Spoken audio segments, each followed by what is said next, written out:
Thanks everyone for being here. I'm going to call to order the Planning Commission meeting for the City of Hermosa Beach. It is December 16th, 2025 at 5:05 p.m. Can we please have a roll call?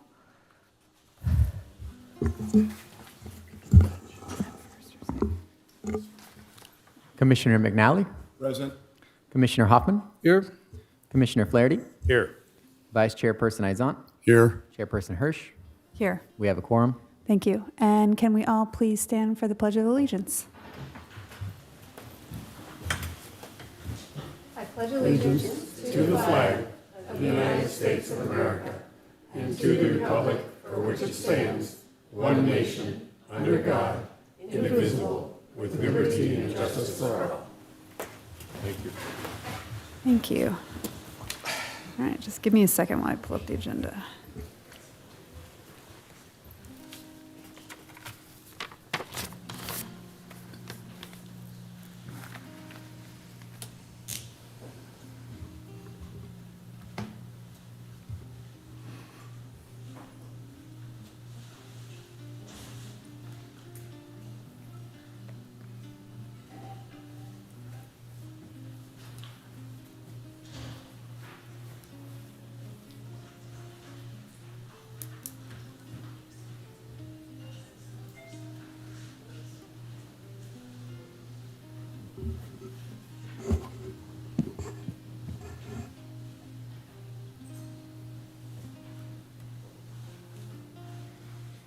Okay, we are going to move on to item number 4A, staff items. Rotation of the Planning Commission chairperson and vice chairperson, 25-CDD-180. And I will pass it to Planning Manager Alexis.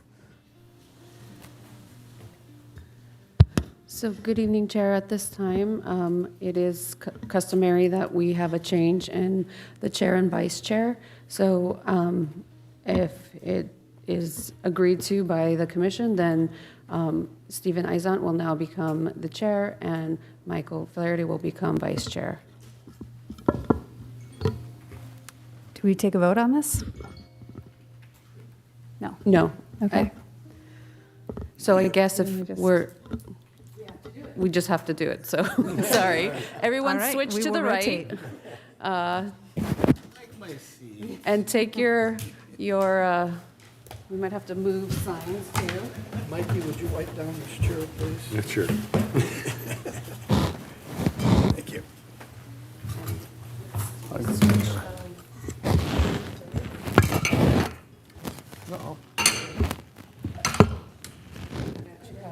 Oh, thank you.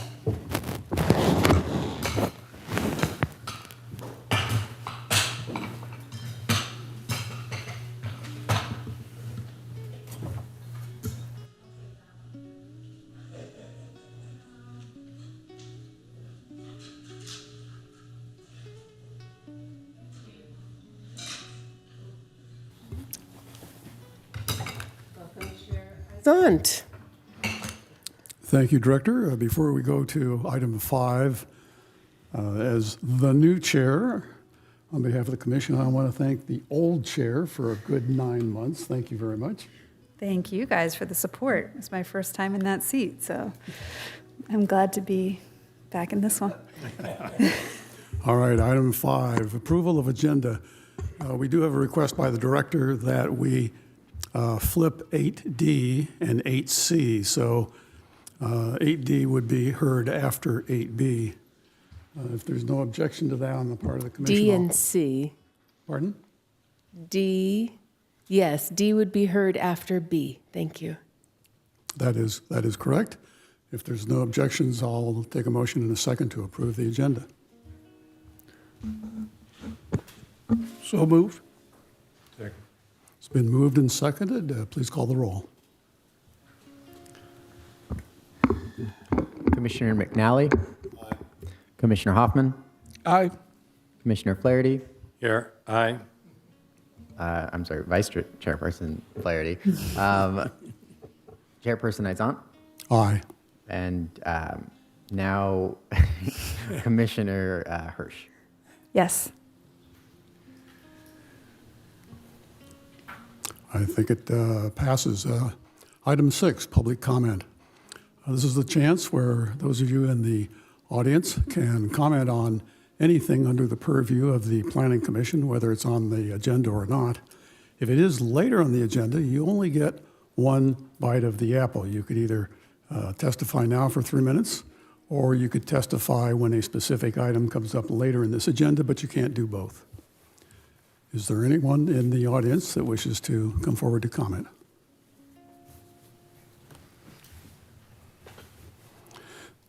Seeing none, we're going to move on to item 7, the consent calendar.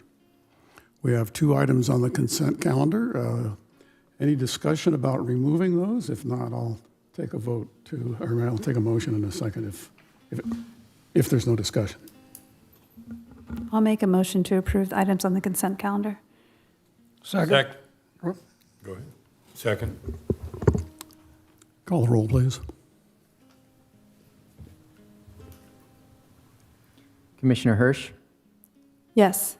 Commissioner McNally. Yes. Commissioner Hoffman. Yes. Vice Chairperson Flaherty. Yes. Chairperson Izant. Yes. Motion carries unanimously. Thank you. All right, the first of our public hearings, 8A. This is a precise development plan for a new 6,487 square foot multi-tenant commercial building at 1054 Aviation Boulevard, located in the general commercial zone. The request by staff is to determine the project is exempt from the California Environmental Quality Act, and if appropriate, by a majority vote, pass the resolution that's in front of us. So first, may we have the staff report? Good evening, Chair. Assistant Planner Johnny Case will provide this presentation for you.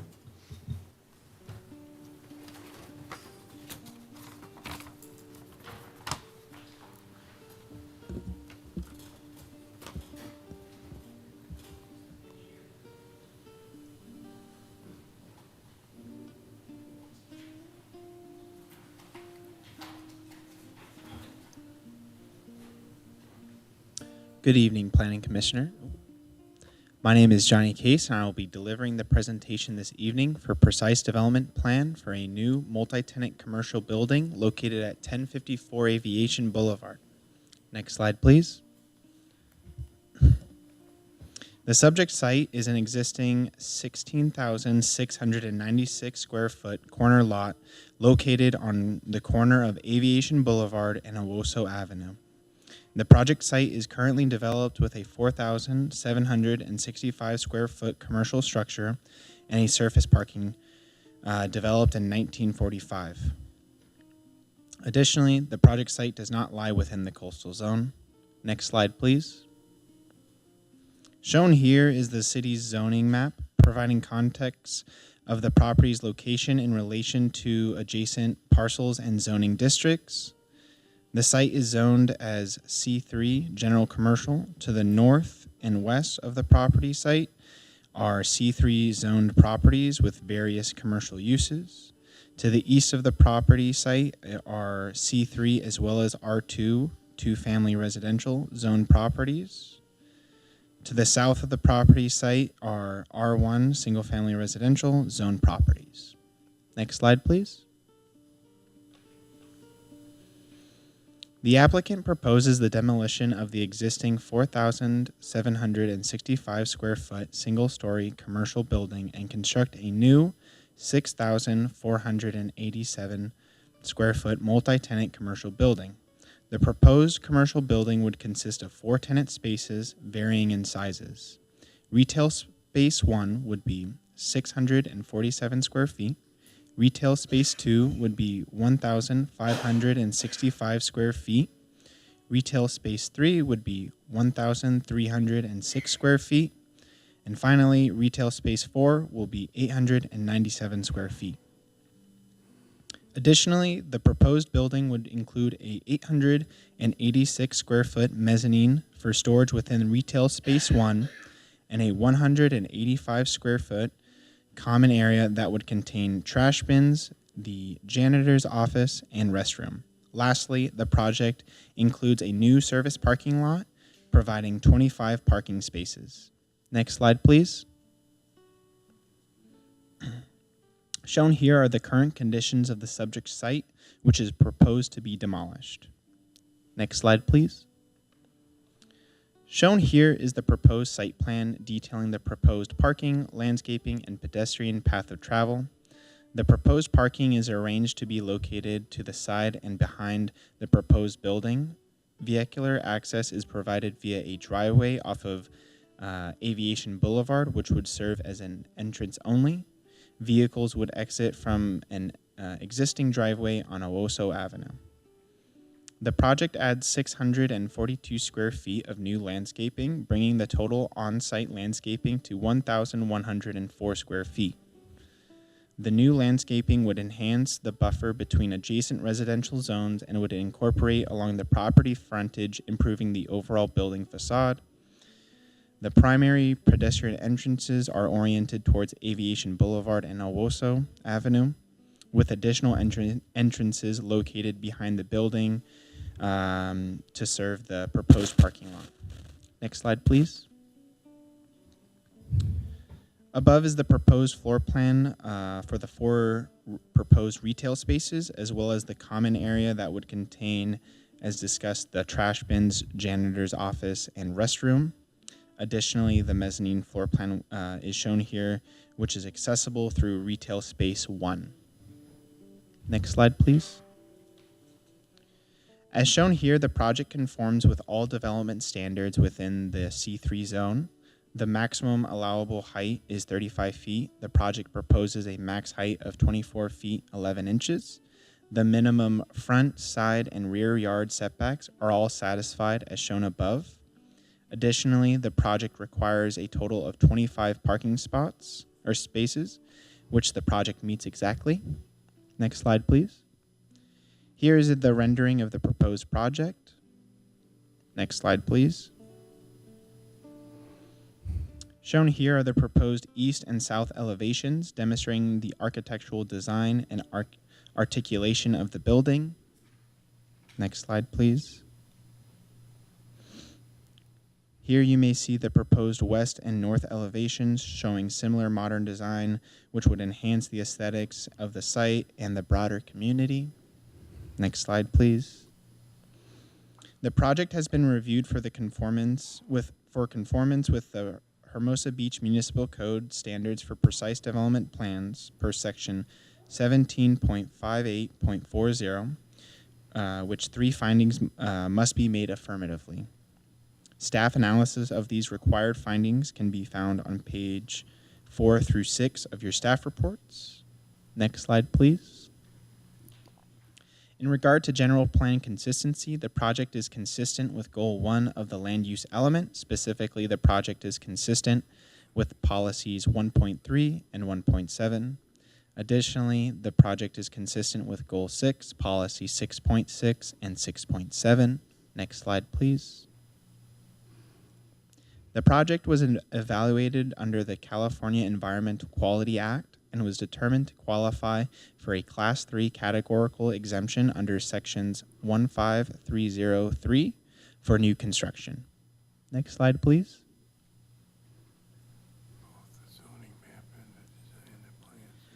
475 public hearing notices were mailed on December 3rd, 2025. To property owners, occupants, and the applicant within a 500-foot radius. A legal ad was published in the Easy Reader on December 6, 2025. A notice was also posted on site a minimum of 10 days prior to today's hearing in accordance with Hermosa Beach Municipal Code Section 17.68.050. Next slide, please.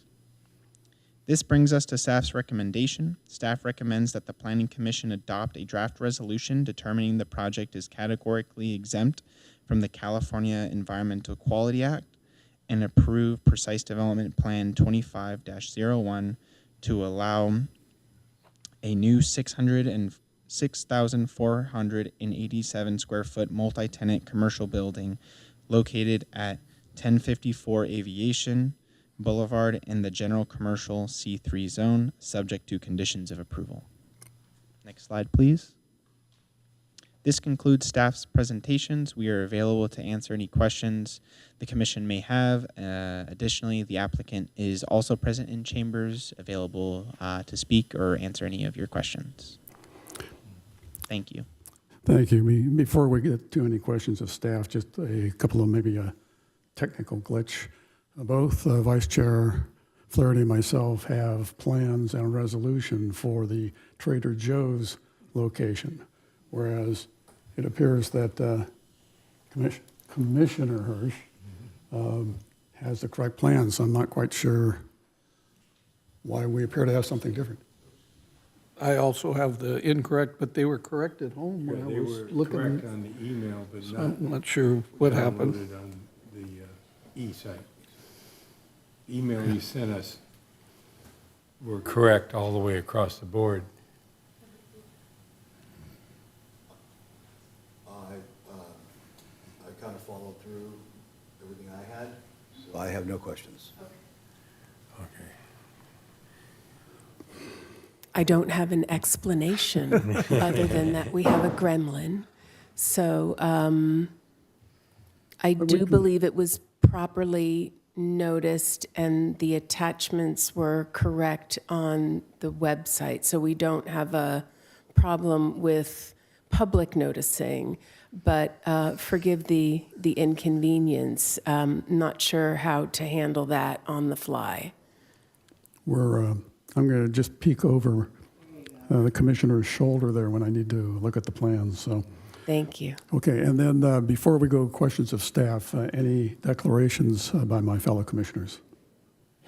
No. No. McNally? Okay, my only declaration is I did a site visit. All right, questions of staff, please.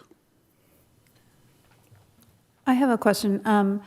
Was this site, not for this project, but was this site included as a site in our housing element in terms of potential redevelopment with affordable housing? No, it was not zoned as in the housing element overlay zone. Great. That's it for me. Other questions?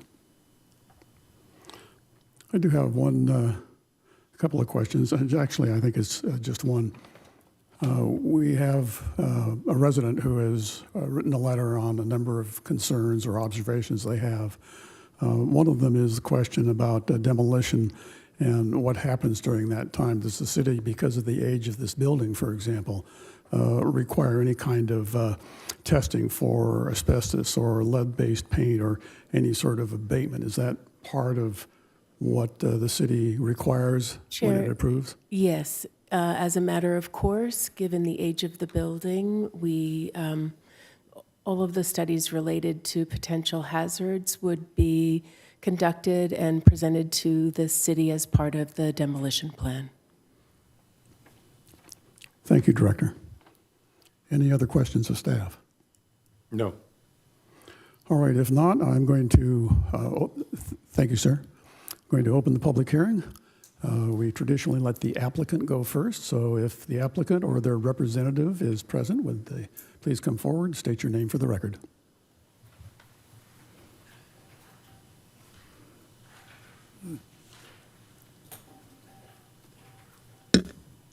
Good evening, Chair Izant. So nice to be the first in front of you tonight. Thank you, Commissioners, for allowing me to present to you. I'm Stacy Strauss from Soror & Associates, here on behalf of the applicant, Michael Greenberg.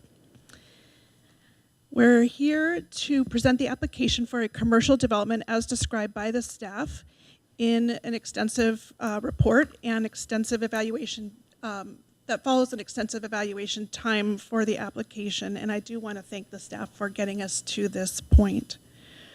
The applicant does seek your approval of the described commercial development at 1054 Aviation. Currently on the site is an 80-year-old commercial development that underutilizes this site in the C3 zone of the city.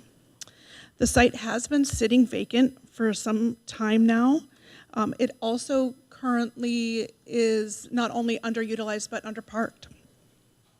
The proposed design is not only fully code compliant and is proposing exactly what the general plan envisioned for this lot in this zone of the city, it is actually significantly lower in height than the code allows.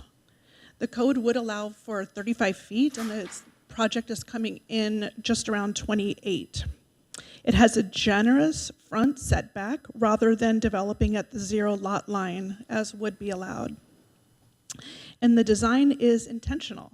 The architect, Harry Abishandani from Harry Designs, took great care to propose a development that meets the needs of the surrounding community as the lot is adjacent to commercial and residential zones. Specifically, the residential lots adjacent to the south sit much higher up than this lot, and they will also benefit from this lower intensity use of the lot where we're coming in just at 28 feet in height. And the landscape front setback softens the approach, and the mix of materials, articulation, color palette create a welcoming feel and modernize this area of the city. The new structures will replace one built before current energy efficiency and low impact development standards as well. They were not in place at the time that the current development was developed. We will maintain the ADA continuous path of travel around both sides of the lot, including a corner cut, that's corner round for ADA accessibility. We'll maintain the street trees in the city parkway on Owasso and provide entry to the lot from Aviation, one-way circulation on the lot and exiting on Owasso, allowing for good traffic management. We are aware of a couple of comments that have come in from the public regarding this application, one related to the compatibility with residential community to the south, as well as another with concern about the parking and ingress and egress of the lot.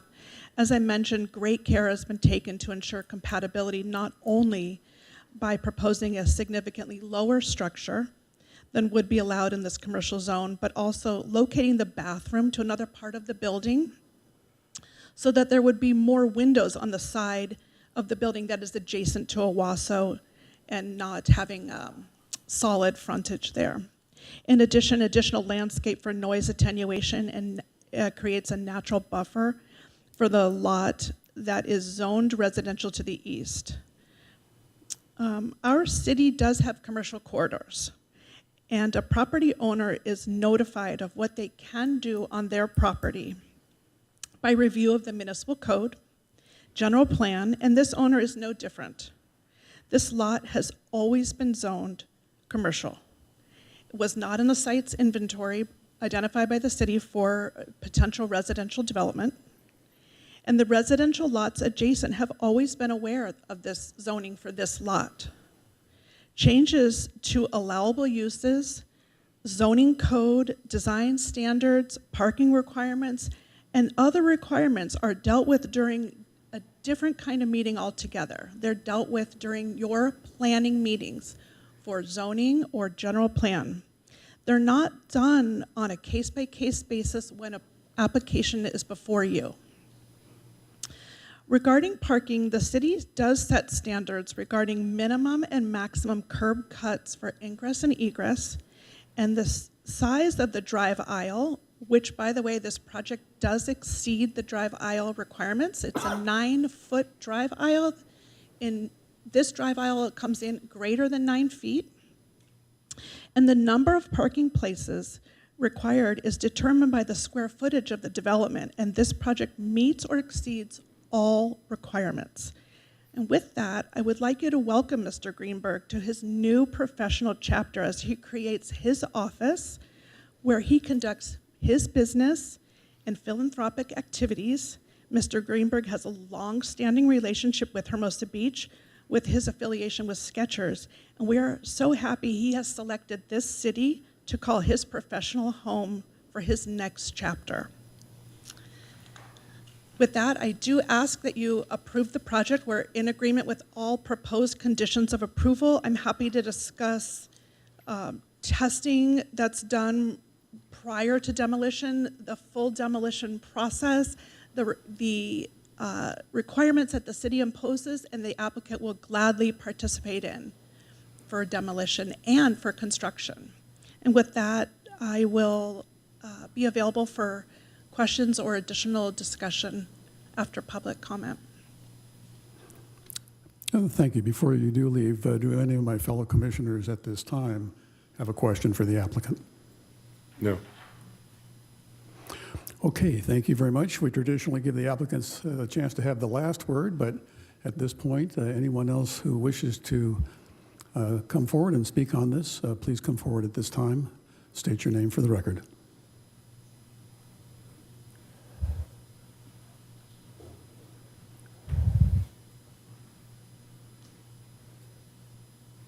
Good evening. My name is Sean Cato. I live at 1054 10th Street, so directly behind this place on the adjacent street there. I would ask the commission to take in some considerations regarding the traffic circulation that takes place on our street already, being so close to aviation. We have a business at the corner of Aviation Prospect called Lexology. 10th Street is used as their public right-of-way to basically drive their vehicles around as people drop their cars off in the morning. And we see lots of additional parking take place on our street throughout the day from all the additional businesses that are on the stride there. The biggest concern that I have looking at this plan is that the drive is a one-way from Aviation onto Owasso. And what we see take place from people that are visiting the places that are there already without knowing what's going on in this building, with 25 parking spaces, if 25 people are going to be coming and going, as it is said, as retail, on a regular basis, we know that everybody comes back and cuts up our street, and there's lots of additional parking that takes place on our street throughout the day. We have people who work at the facilities. They don't park on the street in front of the businesses. They park on our street and take up the space that we look to use for ourselves. So that is one big concern. The other concern that I have is noise. Not noise from the construction and demolition. We know this is going to happen. That's fine. And the building looks beautiful. Great. But what is going in there? What are the hours of operation? What type of business are we going to be dealing with? There's a garage door on the back of this thing that makes it look like a gym. So why is there this fancy garage door? Are we going to be having gym activity starting at 4 o'clock in the morning and going until 10 o'clock at night? These are questions that we have that, quite frankly, I am concerned because we have a lot of families that live in our neighborhood, young children. I have 2 myself. Ages of our children are anywhere from 0 to 16, 18 years old. There's a lot of them. We frequently walk around and have to deal with all the current traffic. Like I said, Lexology coming around nonstop. I saw them go by 6 times in a row today. So now we're going to have additional traffic from retail that is going to be coming through. Is it going to be a gymnasium or some wellness center that we have no idea? I have a lot more questions regarding what's going on there. I think there needs to be a better study taking place of what the actual physical and environmental impacts will be for the residents in the immediate neighborhood. Thank you. Thank you. Anyone else wish to testify on this particular project? And can we start the time clock at this time, please? Hi, my name's Hallie Dennitz. I'm in one of the residences immediately to the south. I just wanted to bring up one thing that hadn't been discussed yet, and that's there's a shared planter that runs the south side of the property line. I noticed that there's no landscape scope called out for that planter. I would say between like 75% or so is on the commercial property side, but a portion of that is shared with the residences along the back. In the past, the maintenance has fallen on the commercial property owner to maintain whatever is in that planter. And given that the parking is coming into the 8-foot setback, we would request that some consideration for added landscaping be considered as part of the scope of this project to soften the noise from traffic coming and going, and also just to, I guess, understand the division of who's going to maintain whatever is in that planter, because the residences on the other side are usually locked out when the gates are locked. So for maintenance and watering. And then I guess to echo Sean's concern about the noise from the bifold garage door, seems kind of like it's a nice design touch for sure. But when it's open, the sound will travel upwards towards the residences to the south. So we maybe wanted to ask that hours of operation on when that door can be open be considered. All in all, we like the design, and yeah, thank you for your consideration. Thank you.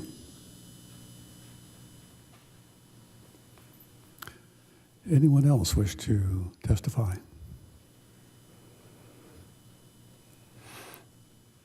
Seeing no one else, if I could please have the applicant come back forward, see if any of my fellow commissioners have any questions.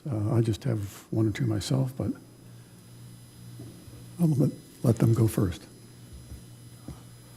I'll go. Yes, good evening. Some of the questions you heard from our neighbors, I wonder if you could tell us potentially what the users are going to be on that property. Thank you for the question. The question is what kind of uses we expect. So right now, this is designed as what we call a core and shell application, where the applicant is designing a building. He doesn't anticipate necessarily always needing that full use of the building, and that the city likely has business activities that they would like in there as well that generate revenue, such as retail or service. with that, it is difficult to anticipate. So I can only tell you that I know that the applicant would like to have his business operating there now. There are a list of allowable uses in the C3 zone that are posted online. There are a variety of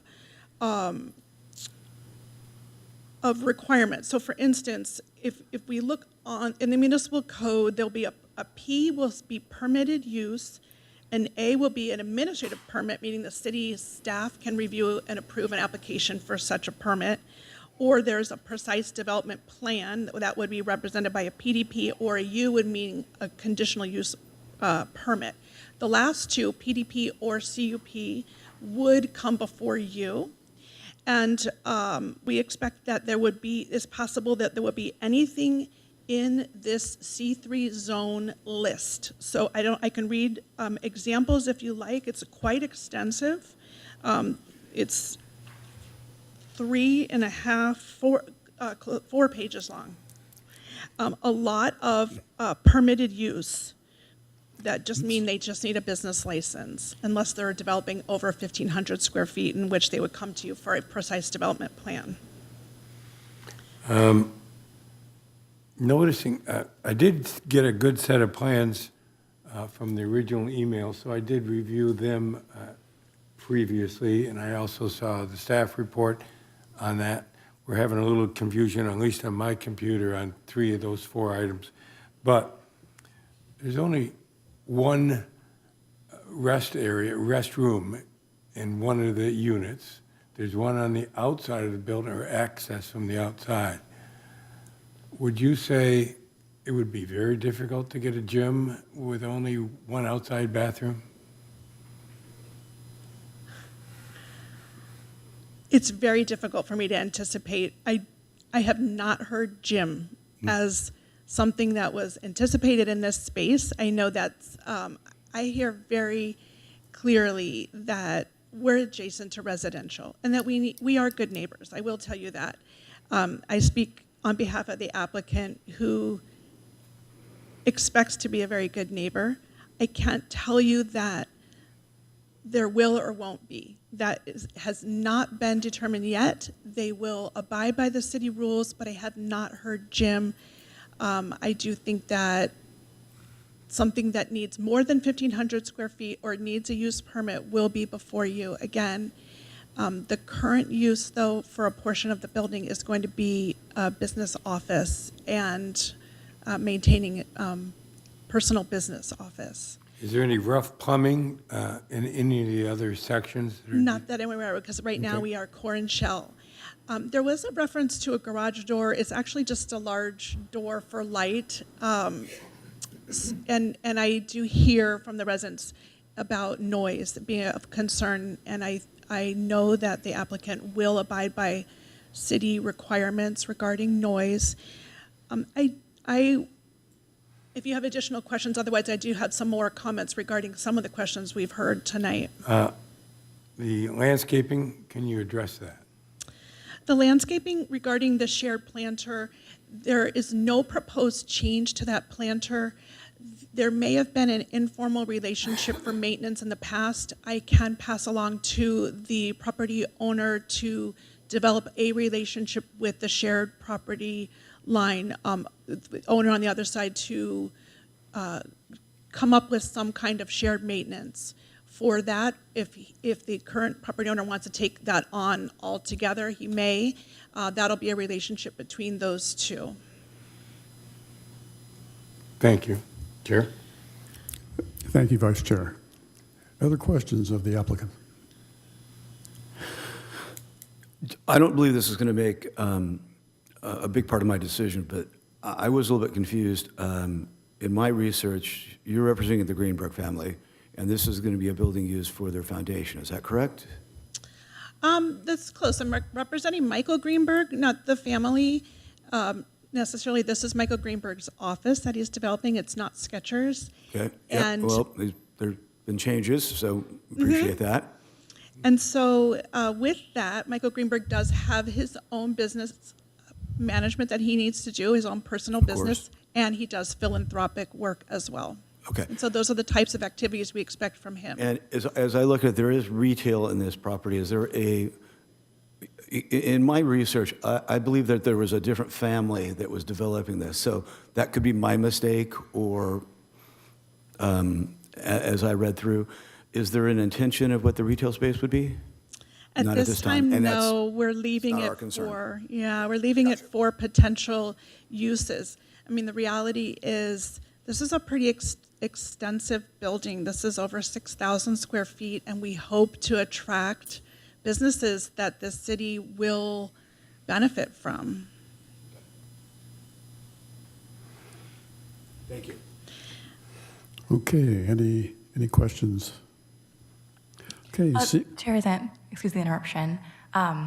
If we could ask for public comment over Zoom or any call-ins in addition to in-person? thank you for that reminder. Thank you. Do we have anyone online wishing to testify? Yes, we do. Okay, please go ahead, and thank you for the reminder. John Burry, you've now been unmuted.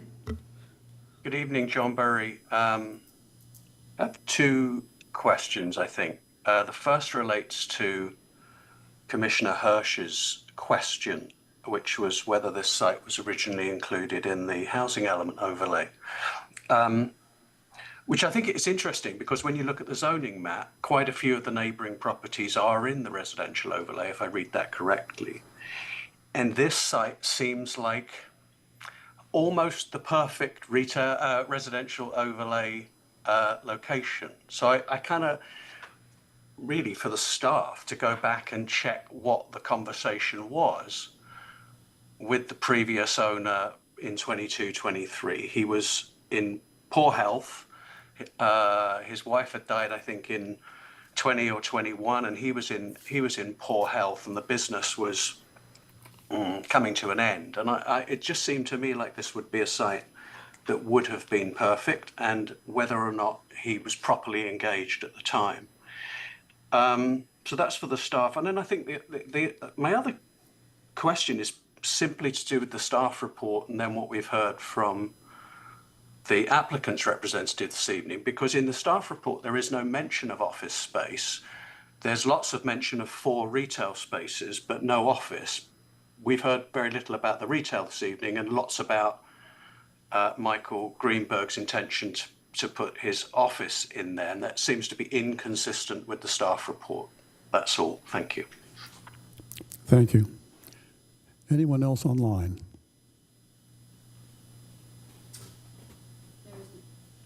There's not. Thank you. All right. Thank you very much for your testimony. Public hearing is closed. I bring it back to the commission.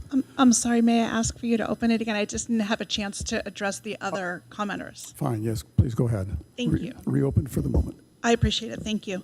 So we do appreciate the public's participation in the process, and it is helpful to hear. I do want to address the comment about circulation. There is a site at CVS at 2nd and Hermosa Avenue that has something similar, where the neighbors are concerned about traffic traveling west on 2nd Street. If this is an extreme case where the neighbors are concerned about traffic heading, I guess it would be south on Owasso instead of north, when they exit Owasso back onto Aviation, we could consider some kind of signage that said right turn only, similar to what they did at that CVS site. So that might appease the neighbors.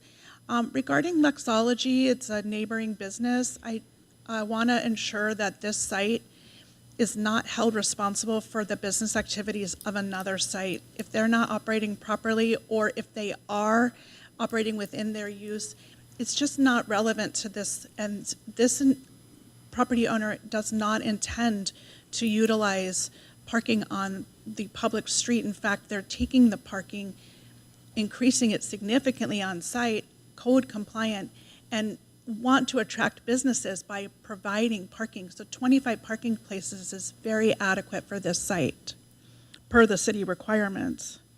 Regarding the types of businesses, again, an office use is a permitted use in this zone, as is retail. So what ultimately will be there, again, this is a core and shell application. We can't anticipate every type of activity. Right now we know one, there could be up to 4. And with that, again, I hope that we have your support and ask that you approve our application. Thank you for your testimony, and the public hearing is now closed. All right. Fellow commissioners, what is your pleasure? I'll be glad to start. Vice Chair Flaherty? Absolutely.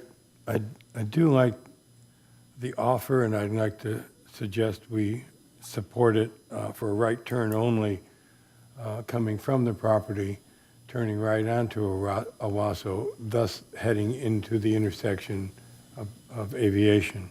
The entrance, of course, is on Aviation, and so it's a right turn, or there'd be very difficult left turn crossing a double yellow line, so it'd be a right turn in there. So that being said, for me, this development is fully compliant with the code. I do like the response from the proposal to look deep into having a relationship with the southerly neighbors on dealing with the landscaping. That's something that is strange. I've never seen before a landscaping buffer that's shared by both, but if that be the case, let's give them the opportunity to talk about it. The hours of operation are obviously going to be dependent on who's there. My question of the rough plumbing, it'd be very difficult to do anything other than office or retail without plumbing in that business. Having to go outside as a employee and enter a restroom from the outside is inconvenient at best.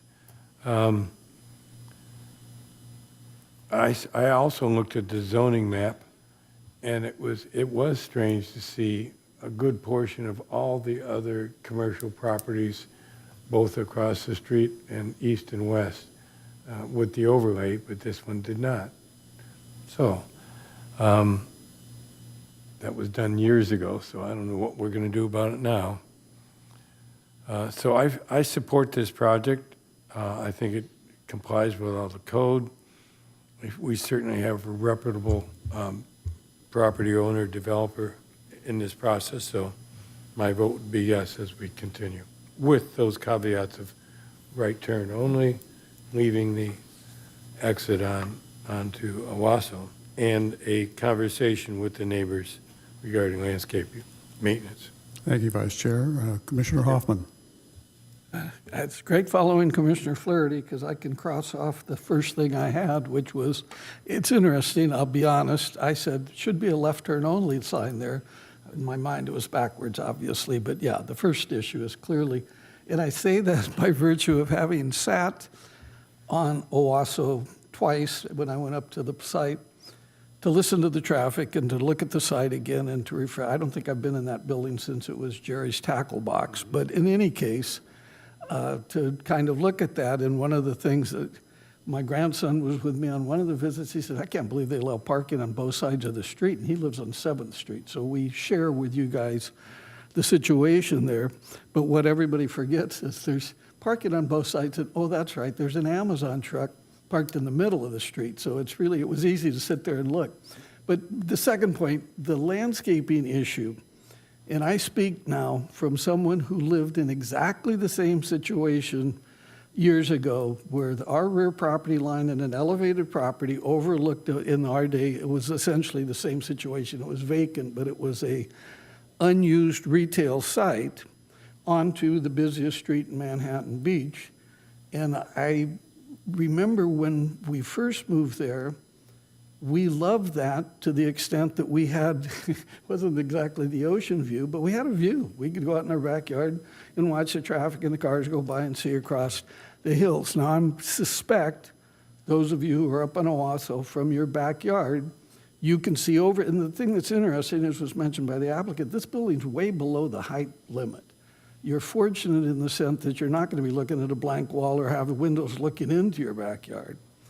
But that then begs the question, do I want to dictate to the property owner, I want you to plant a row of trees there or a hedge, which would block any view you may have and any light you may get from the north. So I think I shared, if we can work this out or we leave it as it is, if the commercial property is not developed with a hedge there, that can certainly be on your property line if you choose to do so. I'm not sure, quite frankly, and again, the noise, obviously, you folks that live there understand it better than me, but again, I did live half a block from Manhattan Beach Boulevard for decades. The noise, that's the question that, the building's not going to block it. You've got it already. I'm not sure that at this point, somehow we should look to the applicant to resolve a problem or not an issue, a problem, but just simply a condition that already exists. So with the addition of a condition to require a right turn only sign as you come out of that parking lot, again, to me, it's rather remarkable that we have a project that's completely conforming and in fact is below the height limit and so forth, which is maybe less intensive than one might have anticipated. Commissioner McNally.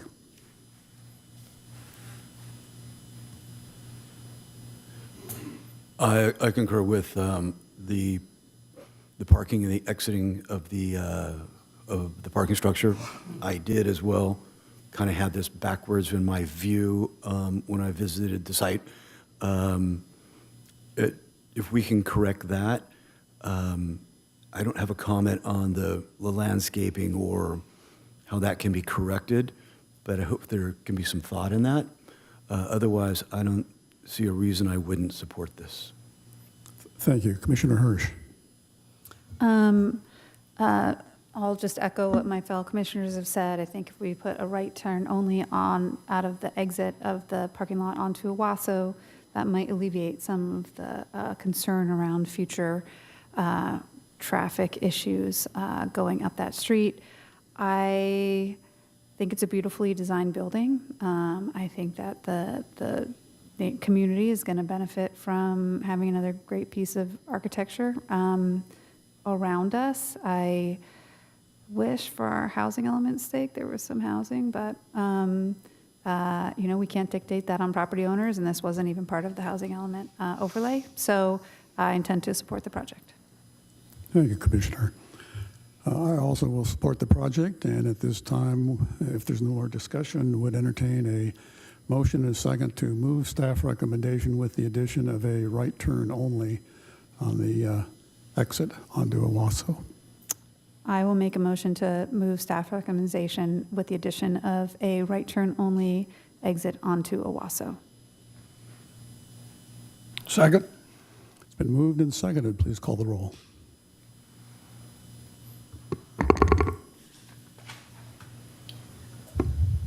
Commissioner Hirsch. Yes. Commissioner McNally. Yes. Commissioner Hoffman. Yes. Vice Chairperson Flaherty. Yes. Chairperson Izant. Yes. Motion carries unanimously. Thank you. Item 8B, 901 Hermosa Avenue. A precise development plan and lot line adjustment to remodel and add a third story to an existing commercial building at 901 Hermosa Avenue in the downtown commercial zone and coastal zone. We're being asked to do two things. One is to determine that it's categorically exempt from CEQA, and the second would be to adopt a resolution with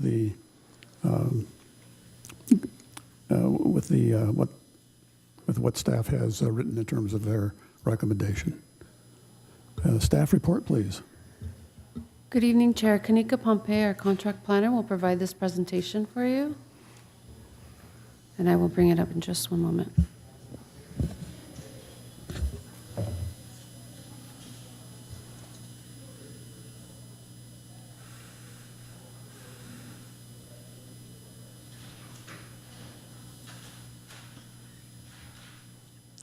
Good evening, Planning Commissioners. As mentioned, my name is Kanika Pompey, and I will be delivering the presentation for the item this evening for your consideration of a precise development plan and lot line adjustment to allow for the remodel and third-story addition to an existing commercial building at 901 Hermosa Avenue. Next slide, please. The project site is an existing 8,177 square foot corner lot located in the southwestern portion of the city, between 9th Street and 10th Court. The site has a general plan land use designation of community commercial and is zoned downtown commercial and is located in the coastal zone. Next slide, please. The site is currently developed with a 12,012 square foot, two-story multi-tenant commercial building across 3 parcels. And currently the development has no surface parking or landscaping, and it was developed in 1928. Next slide, please. The item was first brought to the Planning Commission at its October 21st, 2025 public hearing. At that time, the Planning Commission continued the item to a date uncertain to allow the applicant and staff time to prepare a detailed breakdown of the existing and proposed building square footage. Next slide, please. So again, the project is to propose renovation of the existing 12,012 square foot, two-story multi-tenant commercial building, and would include decommissioning approximately 1,340 square feet on the second floor and adding a 4,058 square foot third story. The project would result in the usable square footage of the building increasing by 793 square feet. And the project will also include a lot line adjustment to merge the 3 parcels the existing building is developed over into 1 parcel. Next slide, please. So here you can see photos of the existing building from different angles. Next slide. And a few more angles of the existing building. Next slide. Here is a rendering of the proposed remodel and addition. Next slide. Okay. As previously stated, at its October 21st Planning Commission meeting, the Planning Commission indicated a need for additional information and clarification regarding the existing floor area of the building to better inform their deliberation on the request. Since then, the applicant has submitted revised plans to reflect the accurate floor area. And here you can see on the second floor, the areas in white indicate areas not being counted towards floor area. And these areas include movable landings, stairways, and areas open to below. So with this correction, the actual existing floor area of the building is 12,012 square feet. Next slide, please. The Planning Commission at its prior meeting also requested clarification on which areas were going to be included in the floor area calculation and on the programming of the various spaces shown on the proposed building plan. And pursuant to Hermosa Beach Municipal Code, section 17.44.10, the definition of gross floor area means the total area occupied by a building or structure, expecting therefrom only the area of any inner courts, exterior corridors, open balconies, open stairways, and designated garages. So staff has found that certain utilitarian spaces, such as utility rooms, mechanical rooms, elevators, loading areas, etc., should be excluded, as these spaces do not contribute to the functional intensity of the building.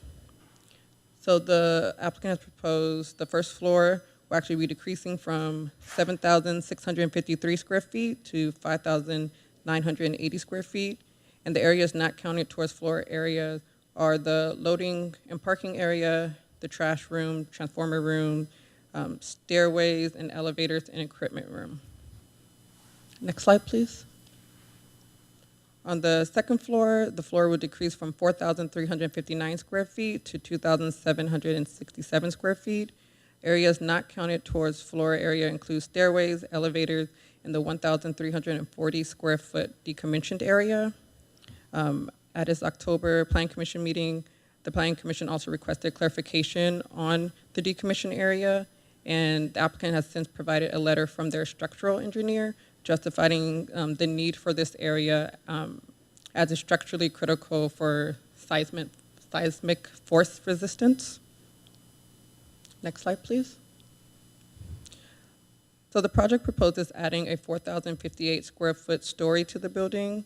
And for this floor, the area is not counted towards floor area, includes all the unusable spaces. So this includes the green roof, courtyard, mechanical room, stairways and elevators, and raised gardens. And on the slide, you can note that there is an outdoor room highlighted or outlined in orange, and that will be counted towards floor area because it's not open to above. The applicant is proposing a glass roof on top. Next slide, please. So as previously mentioned, the third floor will include raised gardens. So here you can see 3D renderings of some of the raised areas. And the raised gardens will serve as a visual amenity to future tenants, and it won't be accessible to those tenants. Next slide, please. This project was reviewed for compliance with the zoning code and general plan, and as such, the project design, layout, and other physical features are consistent with the city's municipal code, general plan, and development standards. Next slide. So pursuant to the California Environmental Quality Act, the proposed project qualifies for a Class 1 existing facilities exemption, as well as a Class 5 for minor alterations and land use limitations for the lot line adjustment.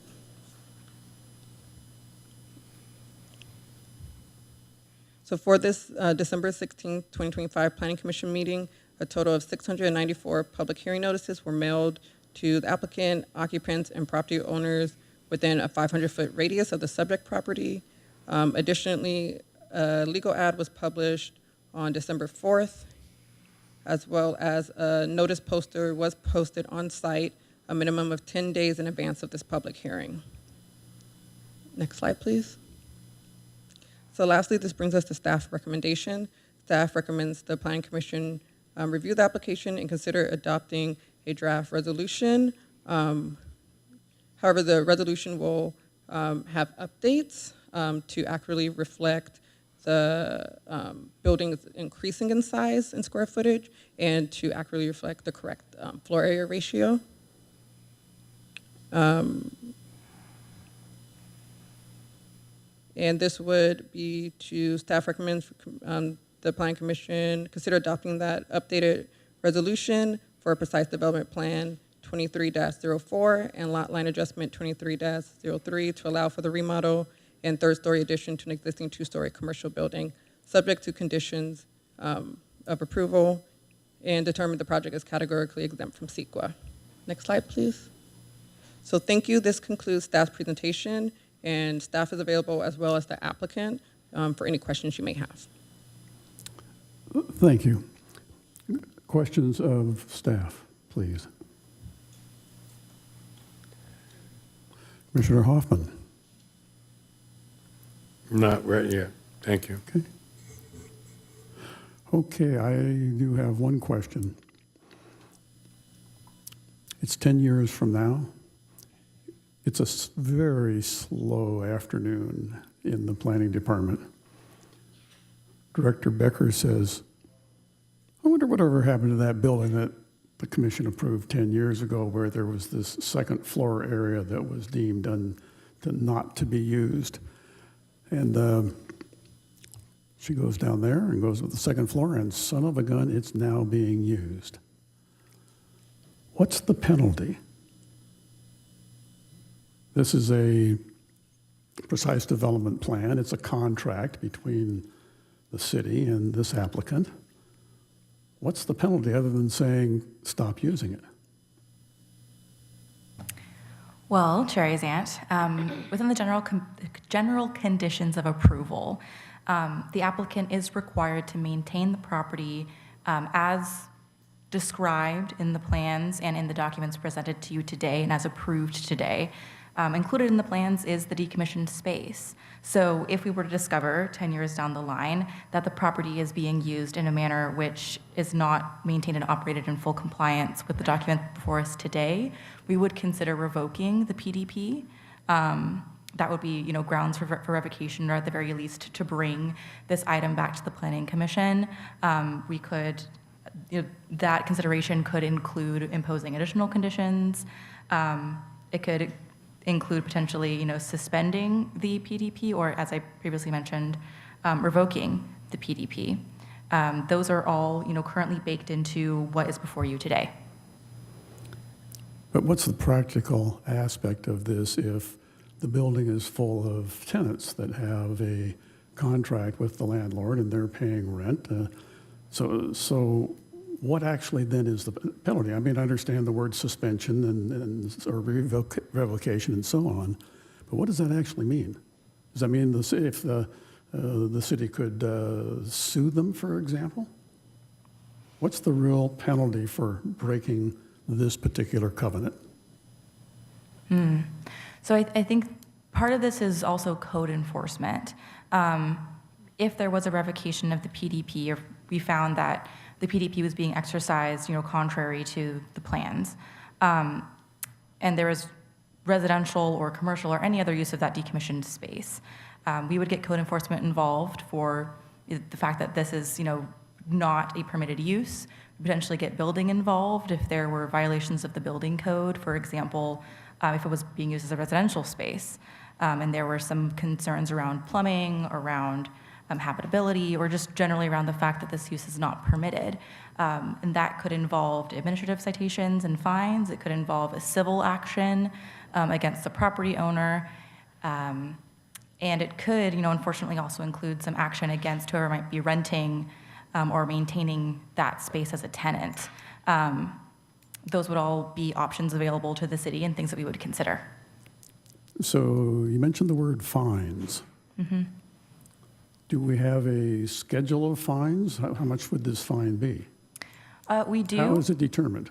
So some fines are determined under state law. Others are within the municipal code and can be set at the discretion of the city council. In general, fines are on a sliding scale where the first violation is $250. The second violation within a certain amount of time, normally within a year, is $500. The third is $1,000. And then every subsequent violation after that fact is $1,000. And those fines can also be levied against the property owner. We can, file a notice with the county clerk that these fines are due, and we can pursue those in civil court. So there is a fine schedule already in place, and I realize that the Planning Commission cannot set fines, but as part of this resolution, should a majority decide that they wanted to do this, can we include a fine as part of violation of number 20? Of condition number 20, let me scroll down. Use So of second. that's the decommissioned area. Now, there still need to be due process and so on, but can we recommend to the city council that there be a fine that's different than what you just laid out for repeated code enforcement violation? Yeah, so- Or non-correction? Thank you for the question. Fines are within the purview of the city council. So I would say at this time, we would rely on the schedules that have already been set and on the administrative, civil, and criminal enforcement measures that are currently in our municipal code. It's certainly something that we can, as an advisory board to the city council, we can bring to them, to their attention as a particular concern, but I would not recommend it that we assign particular fine amounts to a violation of condition 20. Thank you. Any other questions of staff? I have a question. So in the updated staff report, it just talks about updated diagrams and adjusting the floor plans to reflect, I think it's not clear to me in the response for question 1 that we have surfaced permits that have justified a 12,012 square foot structure. Can you confirm that we have permits that match that number? We do have We do have permits on file for the configuration you're seeing in that diagram. Okay, that equals 12,000 square feet.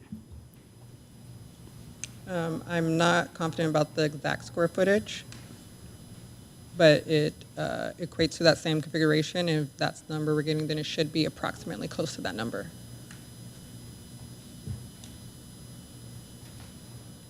Just for clarification, we reviewed the floor plans that were permitted for the upper and lower floor, and they are consistent with what is now shown in that diagram. So the 12,000, we are comfortable with that number. Thank you. Any other questions of staff?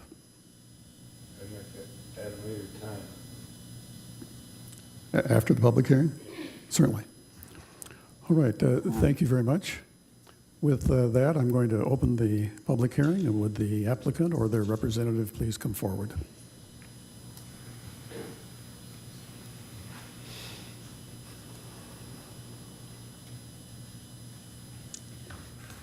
Good evening, Chair Isant and Commissioners. I'm Brandon Strauss from Soror & Associates here on behalf of the applicant, Kyle Ransford, and the 901 Hermosa Avenue partners. So we are greatly appreciative to be back before you tonight for consideration of this project. We really want to thank the staff for working so diligently with us to resolve the issues that came up in the last hearing in time to be back before you so soon. As you heard, we worked with the staff to reevaluate the current and proposed floor areas, and we're particularly pleased that under that analysis, we are able to preserve the aesthetic and the function of the proposed design. I think it's fair to characterize the Commission's comments at the last meeting as supportive of the design and the idea that this will be beneficial to the downtown district, so I don't want to revisit those issues here. I'll just let the record stand for that. And we are, in addition, in agreement with all the conditions of approval. There is one condition I want to address for the record, just to clarify its intent. Condition 4 states that Coastal Commission approval is required before this project can be submitted into building plan check. The city's current practice is to allow submittal into plan check before Coastal Commission approval on an at-risk basis, which is the applicant has to submit a letter that says, you know, we acknowledge there's a risk that if the Coastal Commission does not approve this, we'll lose the fees. The fees are not refundable. So based on a conversation with the staff, our understanding is that this project also would be eligible for at-risk plan check, and so nothing in condition 4, as we understand it, would preclude an at-risk plan check for this project. With that, we ask for your approval of the precise development plan and the lot line adjustment, and I'd like to turn it over to Mr. Ransford for comment.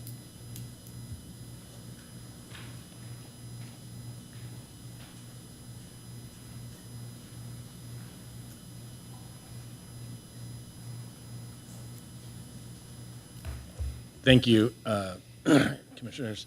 I'd just like to echo some of the thoughts there. Thank you to the staff who's been helpful in going through the building. We had a nice on-site experience of going in every nook and cranny of the building and kind of looking at various things that I think we all discussed here before are very strange conditions that no one in this room was responsible for, but we're all trying to get to the other side, get to the proper understanding of.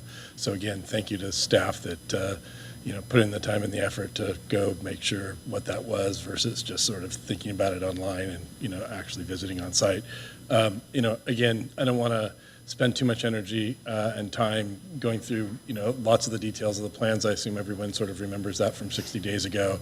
I think more importantly, answer any questions that you do have. Again, we've gone to great lengths to any development is sort of a Rubik's Cube of trade-offs. You put this closer to and, you guys deal with these all the time. So we spent, lots of time and energy over 3 years with the city trying to manage for those things. We're hopeful that you agree and appreciate, some of the benefits of the building, set back at the third floor, adding some landscape features so that both the occupants as well as the city, people walking down the street can see and feel those. Also worked with current and former staff significantly about making sure each use in the building lined up with the sort of side of the building that it was on, from the Walk Street side to the to the streetscape side, and trying to come up with pieces and uses, and also maintaining the storage aspect. That's if you're a local person that lives in the mile or two radius and you use that for storage, that's really important for you. So we've worked hard to work with lots of constituents to come up with a plan that we think matches as many of the trade-offs as we can positively, and mitigates some issues. I understand the concerns of the void area in the building. Again, most of that is designed structurally because of the offices on the Walk Street side are different heights to have for a different experience than the storage side is. That's the engineering piece that you heard a little bit. We actually have different floor heights to maximize the space and make sure that we don't have offices with 8-foot floor heights, but lower the floor heights in the storage area so that also you don't have big storage up above areas and those things. So again, we've gone in each nook and cranny of the building to try to design it to make sense. I appreciate the concern of people build things and then use them illegally. There's lots of issues around that of the city. To me, again, that's an enforcement issue, and making sure that enforcement, and you've got fire inspections that happen and so forth. We've got various mechanisms in the cities that already exist to deal with enforcement and so forth. We're not building a parking place because we're afraid somebody's going to park there too long. We need to enforce the rules that are there and exist. As stated before, our intent is not to use that. Our intent is to be a good partner that's building multiple buildings in the South Bay, and one small space is not worth our reputation. So we're open to comments and thoughts that you may have on that. But again, those pieces. So I won't keep going on about the pieces, but we'll be available to answer specific questions that you might have. It's probably a better use of all of our time. Thank you, guys. Thank you. Any questions of the applicant at this time? I do. Go ahead. Commissioner Hirsch? It's kind of a question/comment. With regards to your LID planters, I don't know, that are on the third floor.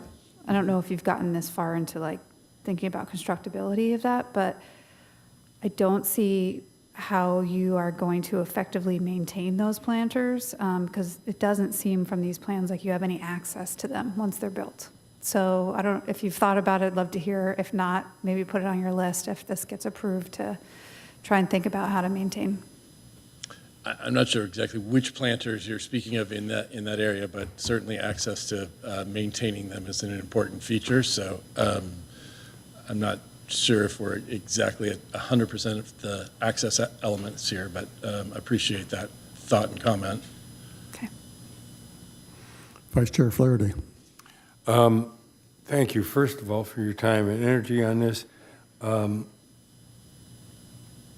Some of the questions that I have, it's difficult to look at what's there now and walk in the building and see what I consider like the storage area is a crazy area to have sliding floors and platforms and aluminum ladders and so on and so forth. But the one sign on the building was very clear. If someone was going to load in or load out, they were going to most likely either park on the street with a meter or park in the alley with a red zone. But the sign says go in and talk to someone. That's how the sign reads right now before you go. What is your game plan for the new storage area? Well, first we're trying to mitigate that or address that challenge that exists today, that of, exactly that. When someone wants to go, they look to see if there's a parking space in front. If there's not, they park and block the alley, right? And that's just kind of what ends up happening. So we've taken away square footage in order to create loading zones so that somebody can park on site in order to deal with the load in and load out kind of activities. So there'll be. The loading zone definitely is a added feature to that building.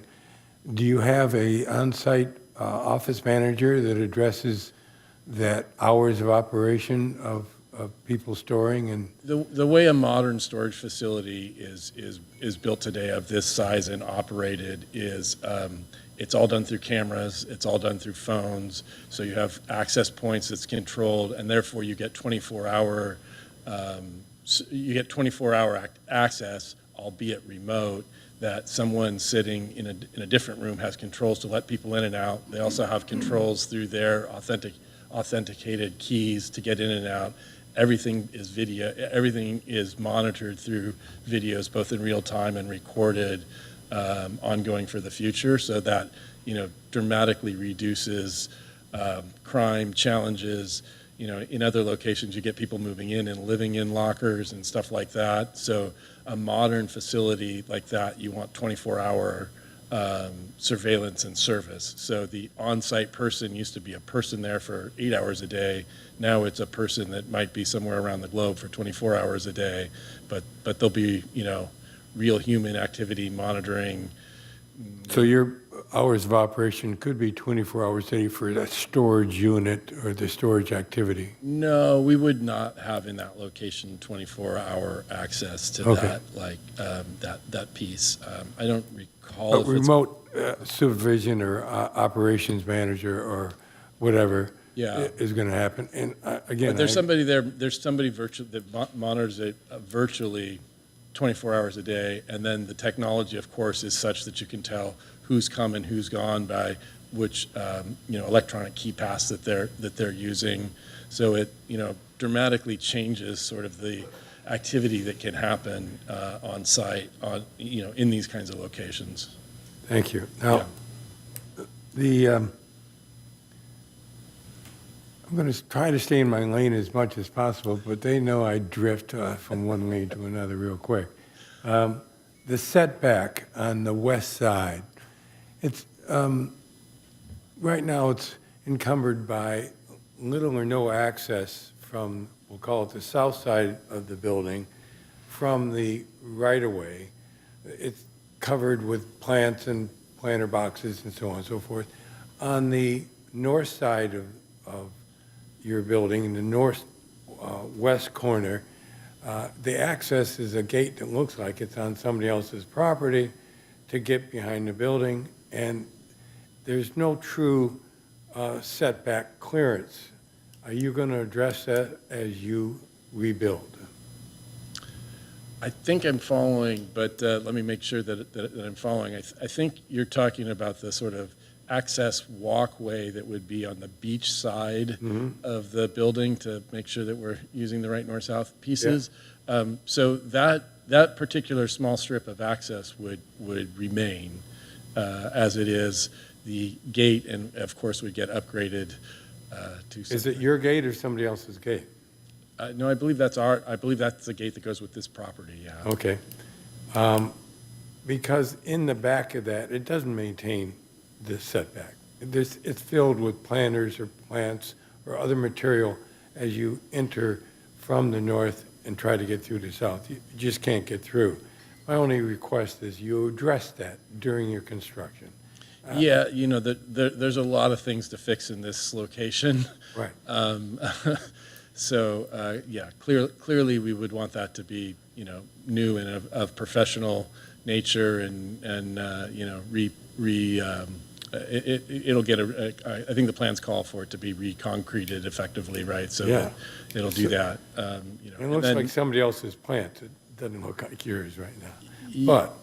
But on now where I drift off into another lane, the right-of-way, the Walk Street right-of-way, I think you should at least address it as you move forward with the Public Works Department. Leaving it as it is seems a wasted space for everyone. So I know that you said earlier at the last meeting that you may have been, there is no encroachment permit as you have today. To my knowledge, there's no encroachment permit on that right-of-way for whatever's there now. So our only request is, this is the Planning Commission, not the Public Works Commission. So I respectfully ask you to address it further with the with the Public Works Director. The thing I can And tell I know you, you've tried. yeah, we've had numerous meetings with them. It is our goal to make that as beautiful a space as possible, for the value of the building and the value of the tenants, and therefore everybody that's coming by and looking at it. If there's any suggestions on how to deal with Public Works to allow us to do some of the improvements, we would gladly take them. We at one point thought maybe you guys could help us impose that, but I don't think that that's part of the process. So the elements there seem to be movability, so we will do what we can to have movable planters and movable pieces that bring some beautification and bring some really, we really want to landscape it nicely. We'll do everything that we can do there. Again, if there's any help, we're open to that. The new construction that you're going to take on is technically inside the existing wall of the building. More than technically, yeah. How deep are your footings for the new steel going in? Any idea? More than a foot, 2 foot, 3 foot, 4 foot? Laney might have a better answer to 3. that than I. Okay.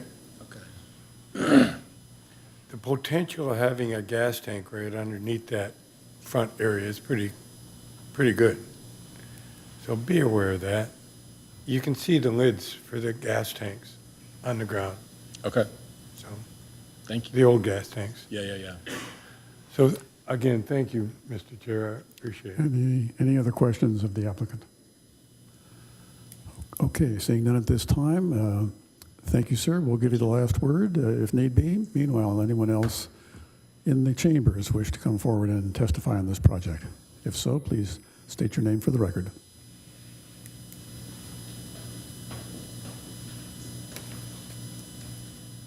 Good evening. My name is Elka Warner, and I hear you talking about square footage and floor plan, and I know you're already kind of way ahead in this project, but I have to be honest with you. This is one of the oldest buildings in town, and when I saw the plans, I was really shocked because it completely changes the character of this building. It's kind of been there forever. It had funky stores in there, a Birkenstock shop, Soul Baby was in there. And now to put these panels with reflective lights on the 3rd floor there next to an existing hotel that's already 3 stories, I think it's just kind of changing the essence of that area. I don't know if you're too far down the road, but I felt compelled to come here and say that because, I mean, do we need more office space? Do we need storage space? There are so many vacancies.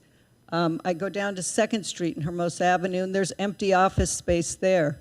Is the demand there? Is it worth changing the entire building for this use?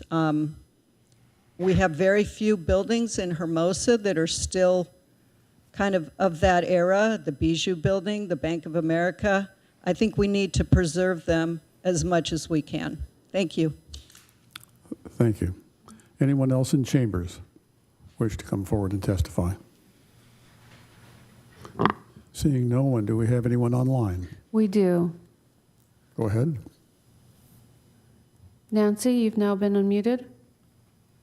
Hi, Nancy Schwabhack. Thank you for listening. Chairperson Izant, thank you for asking about the consequences of a breach of a PDP condition. From my personal, lengthy, and well-informed experience, consequences of a breach of a building or zoning code are minimal to non-existent, though that may be different if the city actually had the will to enforce its ordinances. For an example, our neighbor has engaged in multiple repetitive building and zoning violations, including an existing outstanding one. When we complain, hands are thrown in the air, almost literally. We are told we need to personally observe the violation. It needs to be visible from a public right-of-way, and we cannot just go knock on a door and demand entry on your say-so. Then, even if all of these conditions are satisfied, there are fines which ultimately become a non-foreclosable lien payable only on a sale of the property. There are potential administrative violations which ultimately become a misdemeanor, but only if the city prosecutor elects to prosecute. Basically, based on my experience, lengthy and well-informed, there are no meaningful consequences for a violation of building or zoning codes in Hermosa Beach. I hope I'm wrong. I hope the city is willing to show up, step up, and enforce its codes. Otherwise, why do we have them? I caution you, do not approve this based on existing remedies for a code violation, because based on my experience, those will be meaningless. Thank you again for your consideration of my remarks. Thank you. Anyone else online? I have no other speakers. Thank you.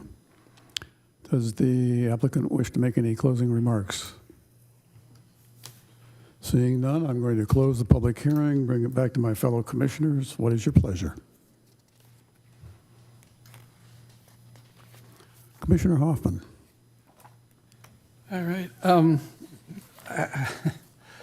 Obviously, for those who may not be familiar with this, is our second attempt to address the issues raised in this. I think it was fair of the applicant's representative to characterize at least my reaction to this as relatively enthusiastic for the very reasons that Elsa was. It's an extraordinary building. It's my grandson, what I was mentioned in the previous comment. We talked about what buildings in Hermosa have been here the longest. That's one of them. Our house happens to be one of the other ones, but that's one of them. And it's, to me, somewhat surprising that the application in front of us at least preserves some elements of the historic facade. It would not have surprised me at all if the application had been the one we just saw, to scrape an existing building and to replace it with a new, more contemporary structure.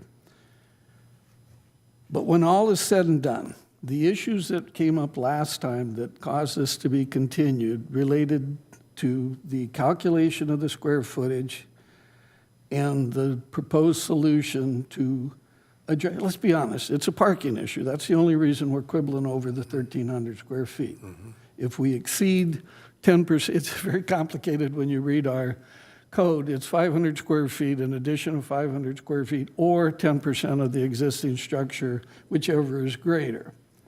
Well, where we are with the proposal as is given to us is about, 7%, I believe, so it's under that, so there's no parking involved.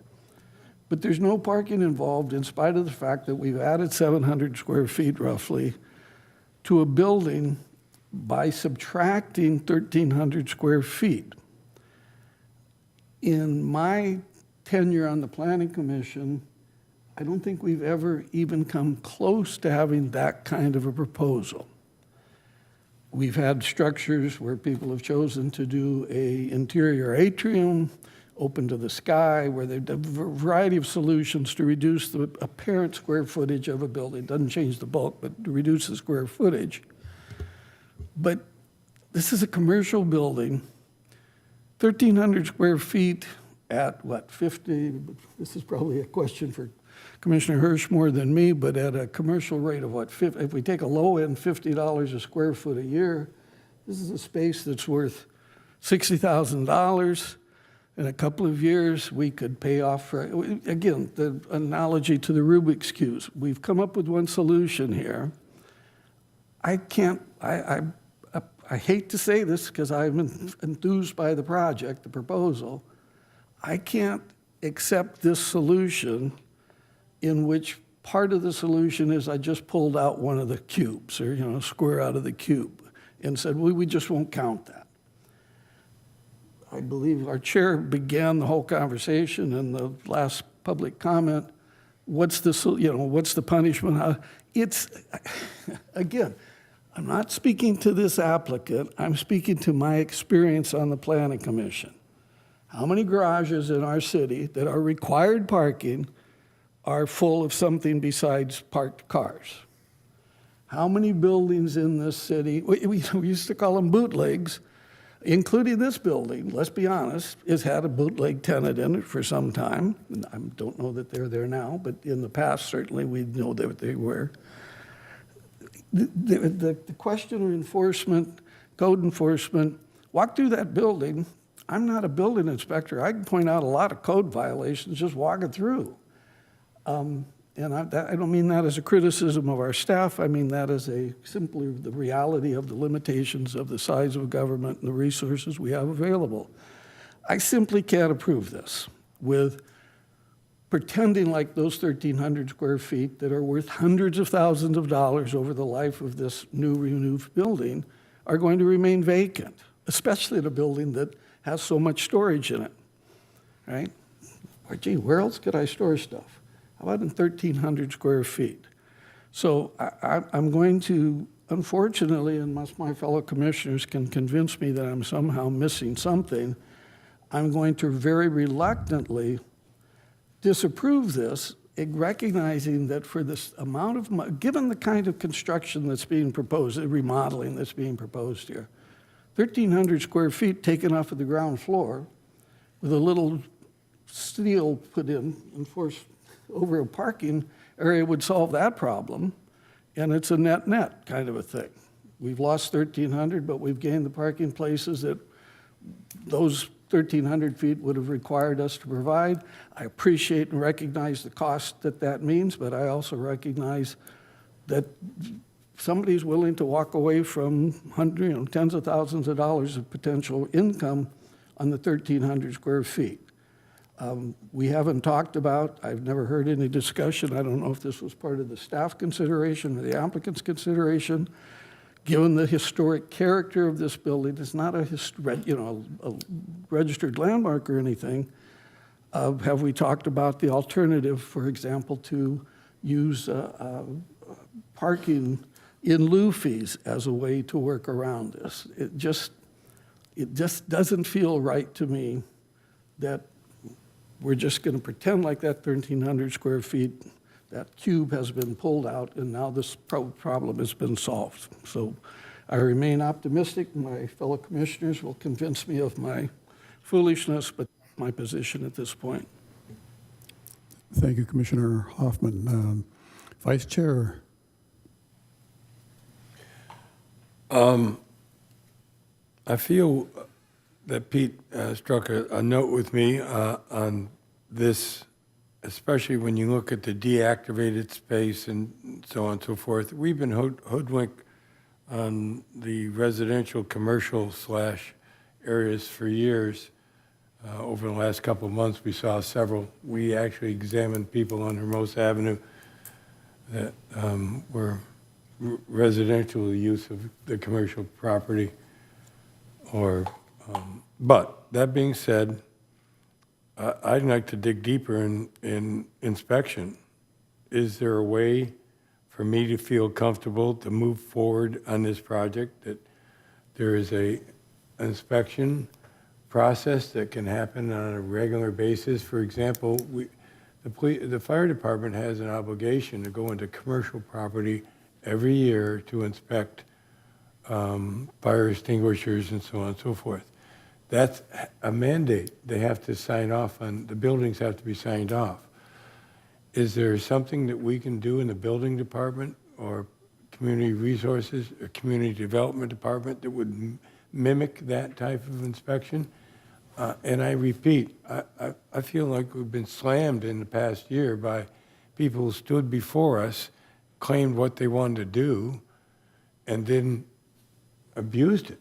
And I'm speaking mainly of what we fought hard for in the commercial area, that we added the residential flavor, and now we find out that a good percentage of them are abusing that relationship. So I would gladly support this if we had some sort of clause in this PDP that said an inspection yearly or with the fire extinguishers or, all of the above. That would then lead towards, if there's, all things I don't want to criticize the inspectors that we have today. This is overpowering. You walk into any old building, as Pete said, we used to call them granny flats. They're now legally called ADUs, but that has been our history in Hermosa, both commercial and residential. So, Madam Director, is there any clause that you can gain? Oh, I'm sorry, I'm not ready to make a motion, but is there a clause that community development can add to this that would allow inspection? Thank you for the question. I think we want to be careful about prescribing special arrangements for an approval. It's not something that we do customarily.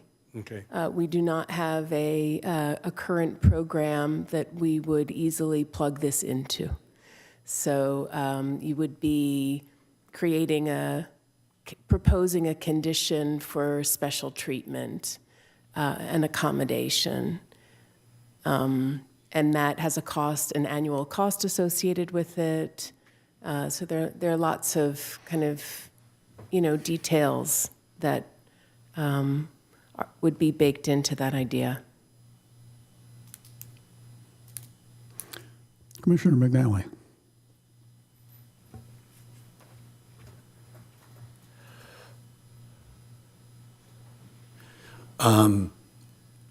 In my short time, this is one of the more difficult things because it hits home to me. After building businesses in Manhattan and Hermosa Beach and realizing the challenges, I see that building as a white elephant. And I know people who have had businesses in it and cannot survive.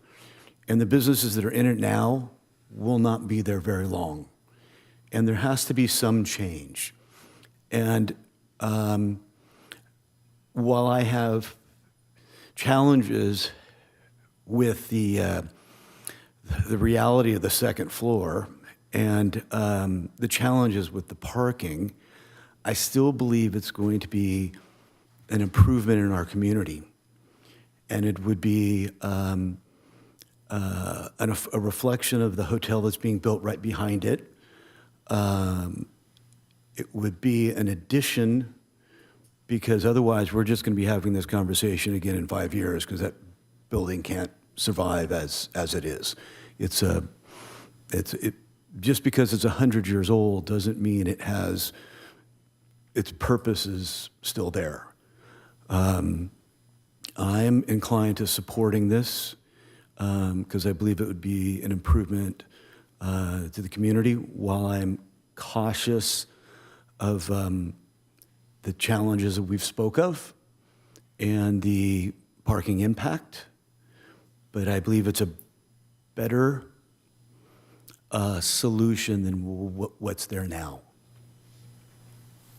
Commissioner Hirsch.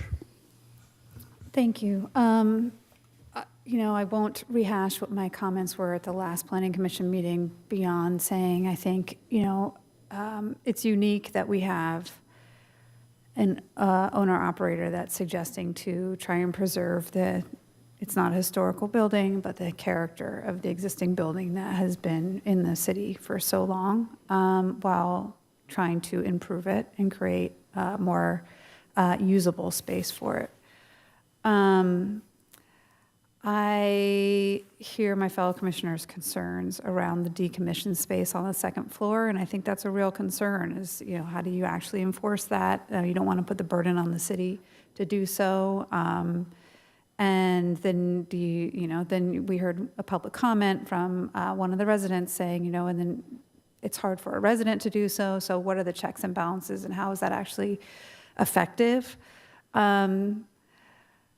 I'm in the business of building buildings too. You know, I always tell my clients, anything's possible. It's just how much money do you want to spend doing it?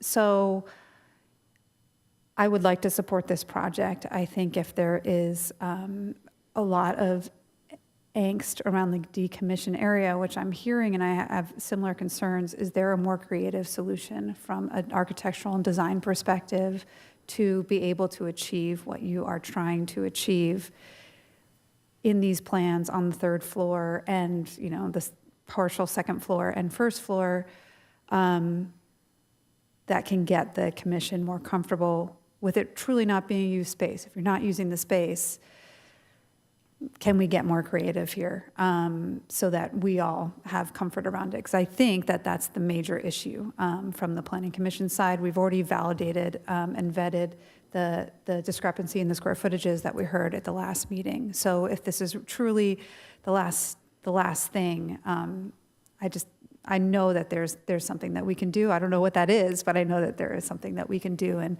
you know, can we get creative in solving that? That's not a recommendation yet, but it's my thoughts. Thank you. Okay. Wow, mixed on this one. You know, first of all, the building needs updating, and I think it's a good design. Secondly, I am really impressed on how the applicant has manipulated the square footage so that parking does not have to be added. We're all focusing on the decommissioned space, but what we haven't focused on is he's also eliminated space between the first and second floors so that you don't have to count that. Counselor, I want to go back to line item 20. Use of second floor decommission strictly prohibited. And Director, I don't want to try and create any new processes outside what the city already does. But I also am in sync with some of my fellow commissioners that feel that this commission a couple of times has been burned by people that will come in and go, well, I'm going to have a retail store on the ground floor, and I'm going to have this Airbnb on one side and maybe a residence on the other, and of course then they're both going to be B&Bs, and there's never going to be a retail store. And yet we approved that because it was all legally there. And so I guess what I'm prepared to support the project if I can get comfortable that somehow there is a way beyond what was originally outlined 15 or 20 minutes ago. It's $500, and then it's $1,000 and whatever else. You know, to Pete's point, that's pissant penalties for what the value of this space would be if it was going to be leased out. And so consequently, and again, we don't set, I realize, you know, we don't set, we can recommend procedures, we can recommend dollar amounts. So maybe I'm going to look to the staff and council and say, what can we, let's cut some new ground here. I want to support this project. But at the same time, I don't want to, you know, 5 years from now find out that this whole thing now has been leased out and they're making tons of money hand over fist. So help, what new ground can we cut? Allison Becker for the record. I think the city attorney was pretty clear about what the limitations are from the city administrative organization in terms of the processes and procedures that exist for code enforcement. So you're not going to have a penalty that fits the crime. If that's what you're after. You need to look at the project on its merits. You need to evaluate what it brings to the present and the future. And you need to determine whether or not the bargain, you're willing to accept the bargain. The bargain in this instance, as it has been designed, is a decommissioned space on the second floor. There always is, as Commissioner Hirsch says, there are always ways to solve problems. You could reconceptualize the first floor. You could allow parking on the first floor. You could shift the storage into the decommissioned space. It's not our job to site plan. So we have to respond to the application that has been submitted, and the application that has been submitted is what is before you. I think, go ahead. And to your comment, Commissioner, wouldn't our goal be that every business makes money hand over fist and they bring value to the city and support? And I guess the other thing in the back of my mind as we continue this conversation is that whatever is decided with us, there's going to be other challenges for this applicant as it moves forward, as the development moves forward. So I don't want to, I don't have a good word for it, kick him in the shins at this point, but I would like to see an opportunity move forward and let the applicant continue his challenge. I'd like to suggest to my fellow commissioners a modification of condition 20. Use of the second floor decommissioned area shall be strictly prohibited from use. And and I'm looking to staff for a little bit of guidance here, can we change that condition to be something along the lines of floor plans shall remove decommissioned area from the project and maintain a 12,012 square foot usable space building.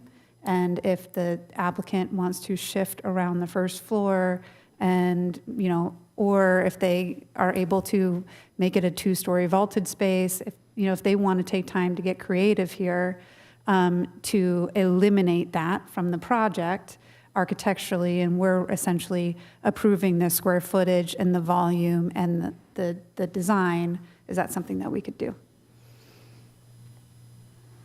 Yes. Okay, then I will make I'll see if we have further discussion. Further discussion, second round. I appreciate, first of all, the director's comments that remind my fellow commissioners our job isn't to micromanage her staff. But the second thing I would suggest is that we do this all the time. That is, we approve businesses that we know are going to be problematic by their very nature. Do I need to go down a list on Pier Plaza?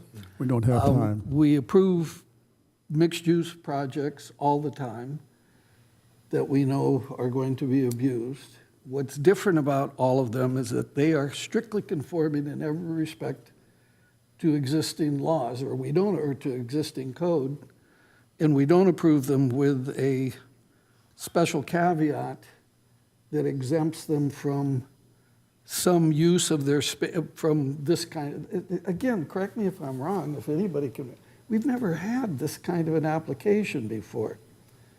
And while I agree absolutely with Greg that our goal is that not only the businesses prosper, that this, in my case, that this building be retained, even if it's a facadism retention, but I'm reluctant to do it as a precedent-setting example of how this will be handled in the future.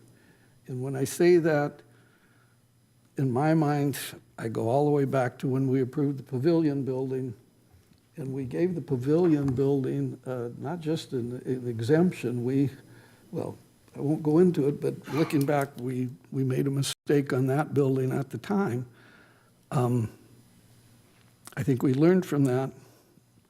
I think we'll learn from this building if we do approve it. And again, I'm not speaking about or suggesting anything about the current owners. I'm suggesting this building's 100 years old.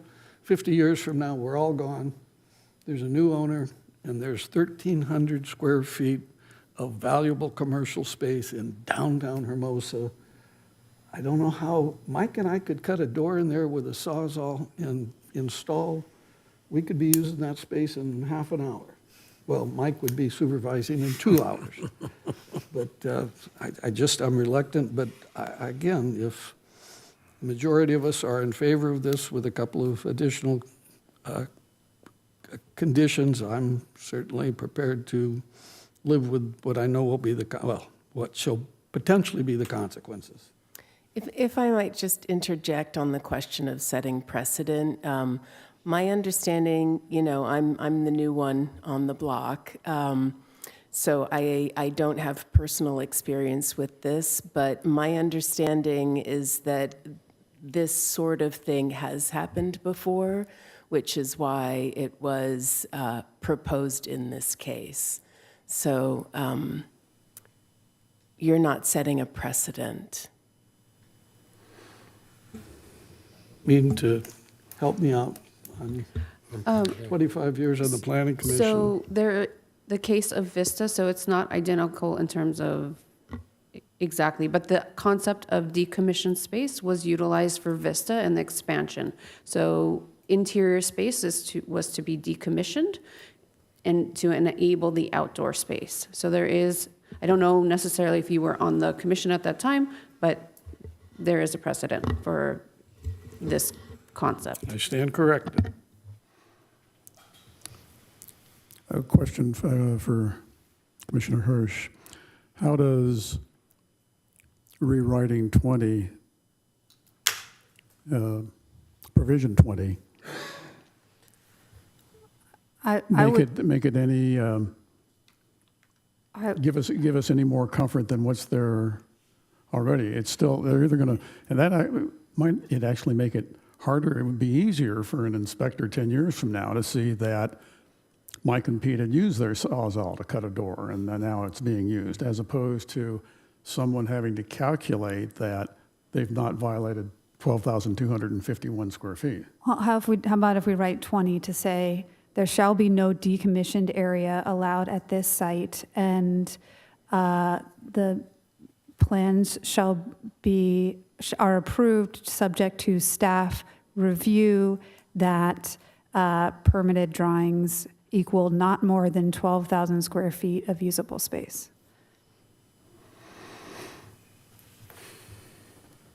Just eliminate the idea of decommissioned area. Again, I apologize. You're suggesting that we're going to approve the total, but not this floor plan, that somehow they're going to eliminate the 1,200 square feet. We approve the envelope, right? And they have to adjust the floor plan on the interior. My concern would be, for example, then, as I again, we're not trying to design their project. Well, okay, if I take 1,300 square feet off the first floor, reinforce the overhang there, I'm going to have parking spaces coming off of the alley. I don't know the width of that alley. I'm sure Commissioner Flaherty does. But the question then becomes, what's the turning radius? Do we have to do parking there? Tandem? There's a whole bunch of things that ordinarily would come back before the commission before we would approve a precise development plan for a project like that. I mean, I think that this, again, I don't think we're in the business, we are not in the seat of designing this for them. But I think, they could just there is a bunch of space that is vaulted two-story space in this plan already along Hermosa Avenue. It's all open to below. If they can engineer this so that the first floor wines area is a two-story wine area, they're not having to think about parking or turn radiuses or anything. They, just the floor doesn't exist anymore. again, not my job here. But I think that there are ways that they could make it work if they wanted to.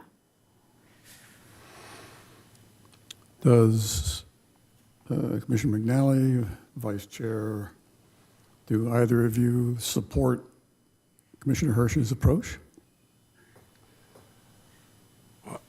Well, here's,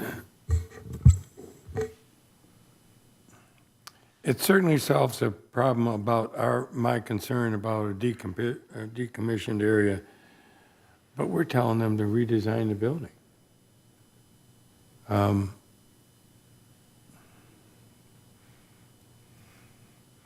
And the staff is telling us the decommissioned areas have been used before.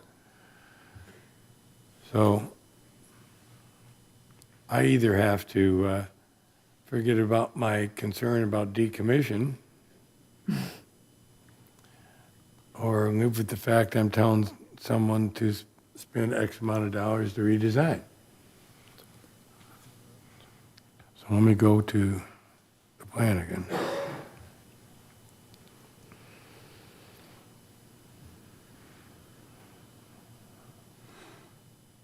While you're looking at the plan, let me seek clarification with Commissioner Hirsch. If number 20 now is the total amount of square footage that they're allowed, doesn't that allow them at this point in time to then still keep the decommissioned space, and staff is saying that that's not usable space?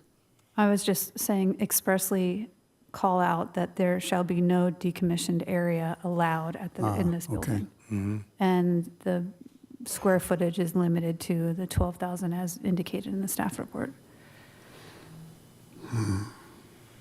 But I think, though, if that's the case, then they will, in fact, trip the 10% threshold, at which point we'll be requiring them to provide parking.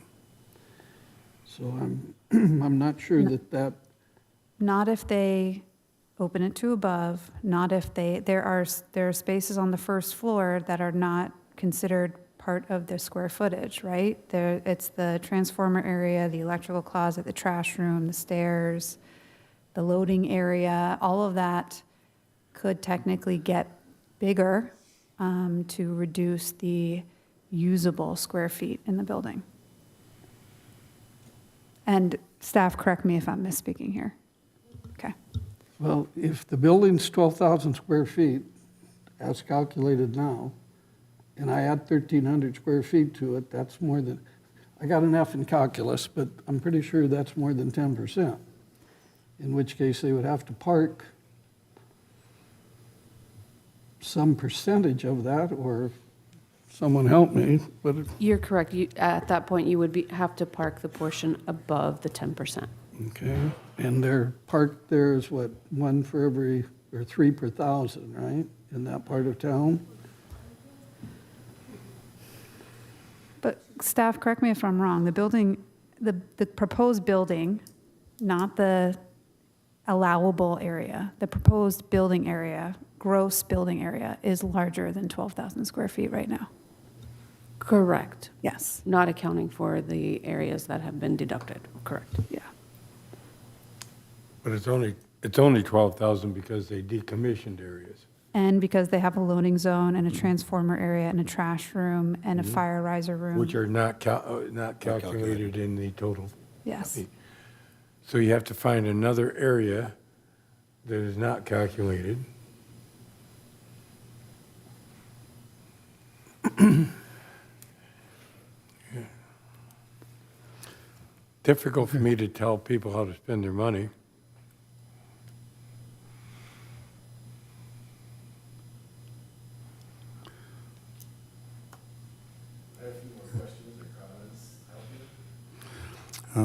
Sorry, the public hearing is closed. Okay, folks, we got to make some conclusions here. I guess I'm curious, is there a I believe Commissioner McNally is okay with the idea of the decommissioned area. Are others comfortable with that idea? Say that one more. Are you comfortable with the idea of a decommissioned area in the building?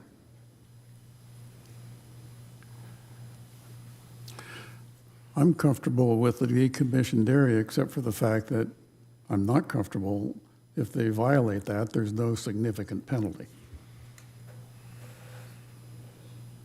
How do we? And staff has said that they can't modify that, or we can't modify that. I think that'd probably have to be a larger city council item, right? Well, anything that we would do is only a recommendation, but it's a recommendation right now outside of the normal procedures for violating terms. If, for example, I didn't name any dollar amount, but my thought would be that to violate, if number 20 is violated, that staff brings it back to the commission, which may recommend to the city council a $10,000 fine. Again, recommendation. Not our job to actually set fees. Yeah. I would think that would be a motivation for them, not that they're planning this now anyway, but in the future, that might be a motivation to not use that space. But council is reluctant to say that that's an avenue that we can take. And Chair Eisen, I would also add, there are additional opportunities to provide, recommendations or comments to the council as an advisory body here. Specifically in the agenda, we have an opportunity for commissioner comments. That could be a good opportunity, which will then be reported to the city council as part of minutes. I would also encourage you as members of the public, you could also attend the city council and make those comments as well. It appears that, I think my advice is being heard that the enforcement issue is within the purview of the city council and is unfortunately outside of our scope today. But as an advisory board, you are absolutely entitled to identify a consistent, ongoing and repeated problem that you are hearing from business owners, that you're hearing from property owners, residents in the area, and that you are considering here tonight. So I would encourage those opportunities as well. It doesn't have to be part of this item specifically. It can be part of the general comments as well to the city council. All right, so you're recommending that if there's a majority on the commission that is reluctantly comfortable with the wording now in provision 20, but that in addition to that, we send along a recommendation, totally separate under commissioner comments, that we recommend that the city send back to us the ability to, with staff, craft some sort of thoughtful policy beyond what we consider right now to be inadequate to deter misbehavior. That's what you're recommending. Yes, absolutely. All right, well, based on that, I'm going to then reluctantly support this, but when it comes to commissioner comments, then that's what I'm going to recommend goes forward, and I would hope that fellow commissioners would join me at that time, that we ask the council to direct staff to work with us to come up with a whole new category that is more diligent, more of a deterrent than what we have right now that appears to not be so. So based on that, I'm going to support that. Do we need any more discussion? There's a time I would only make the comment that were I the applicant or any other one listening to this, I'd be puzzled why we have suddenly decided this particular violation is more egregious than one that is, everything we do is a quasi-judicial decision, determination. Is this worse than somebody who decides to build above the height limit after we've approved their plans and block the neighbor's view? Is this worse? Start down that list. And so I'm hesitant to suggest both that it's our policy or our role to suggest penalties. We're not a compliance organization or an enforcement organization. If we're comfortable that this is a reasonable request or approval, then we should approve it as it is, as the director suggested. Our goal here is to approve the project or to disapprove the project that's in front of us, not to redesign it or to create a special category if we know we're doing something wrong, which is what that sounds like to me. Oh, Commissioner, I would concur. Maybe this is the 2x4 that broke the camel's back. Enough is enough of things that we've approved in the past reluctantly. And the city appears to have no real significant enforcement mechanism. And I don't want to get into that business, and we're not going to. But we're suggesting that the city comes up with some tools that will better be able to manage situations like this if they're violated. So based on that, I would accept a motion and a second on this particular topic.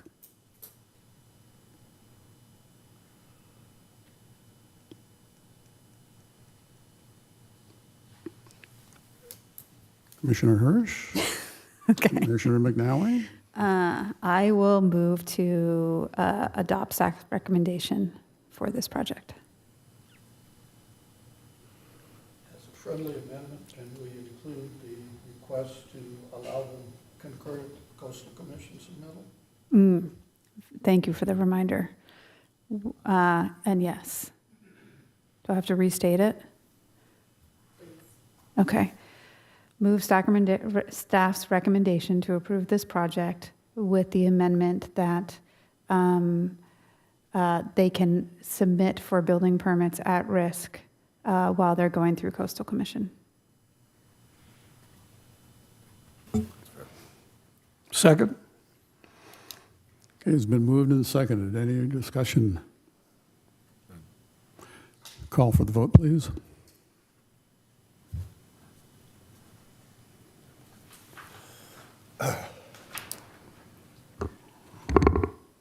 Commissioner Hirsch, Yes.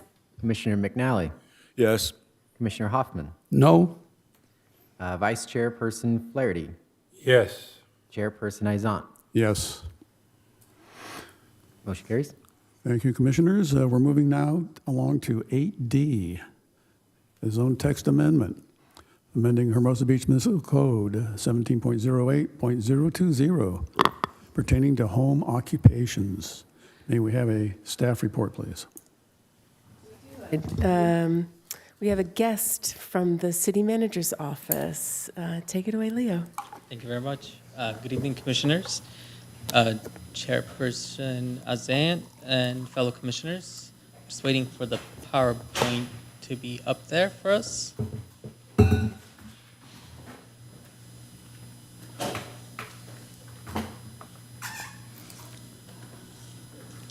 Changing gears on business license improvements.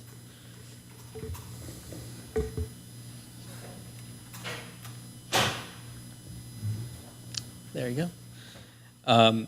So I'm here to, thank you for the opportunity to be here today. I'm here to present, my name is Leo Zayin, here to present on modifications on city's home occupation regulation.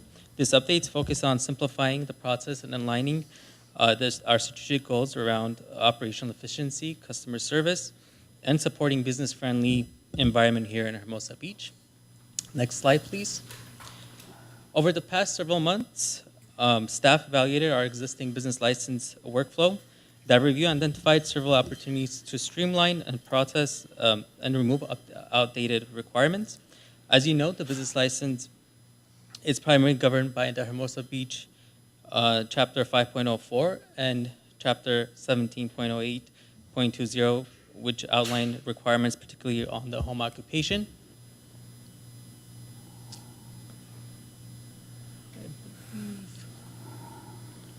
That is not my slides.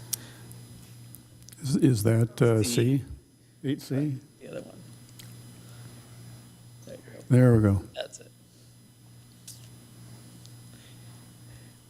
In terms of background, continuing on our background, our goal is to bring clarity and consistency while continuing upholding the neighborhood compatibility and safety. On to our slide 3. The following proposed amendments the purpose is to modernize application requirements, reduce unnecessary steps, and expedite approvals. Additionally, improving customer service, reducing process time, and increasing consistency. And most importantly, supporting City Council's goal of efficient and business-friendly community. Next slide, please. Here are the proposed amendments. Number 1, combining subsection 1 and 2, which allows the use of one room for home occupation, including storage. Number 2, updating subsection 7 to change the department name to Community Development Department. On to number 3, updating subsection 11, changing the title to Community Development Director. And finally, section 417, which removes requirement for physical inspection, which aligns with regional best practices and reduced delays. Next slide, please. In terms of CEQA, this project is exempt from CEQA under section 15.061 B3, and there's no special circumstances existence that proposes change would create a significant adverse effect on the environment. Next, please. In terms of public notice, there was a legal ad published in the Easy Reader. Notice was published also on the city website. There were 3 notices posted, and we have received some public comments additionally. Next slide. Here tonight, staff recommends the Planning Commission to determine that project is exempt from CEQA and adopt a resolution recommending City Council to approve the zoning text amendments before you pertaining to home occupation citywide. Thank you very much, and happy to answer any questions that you may have. Are there any questions of staff at this time? One that comes immediately to mind related to the decision to restrict use to one room versus what I think that existing is, 25%.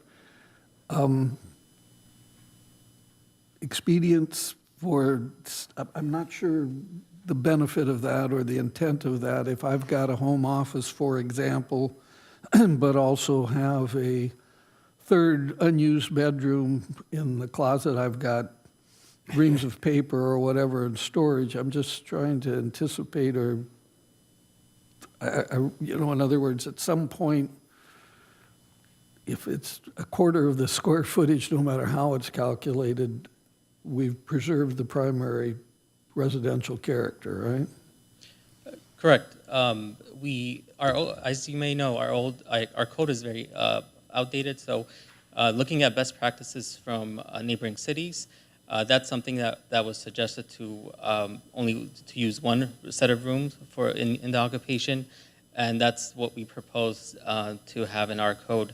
And as previously stated, it was about 25% of the entire of the home. We thought it would be much simpler to include only one room versus a percentage to simplify our code section, also for the residents or home occupation business to comply with. So then let me ask the stupid question.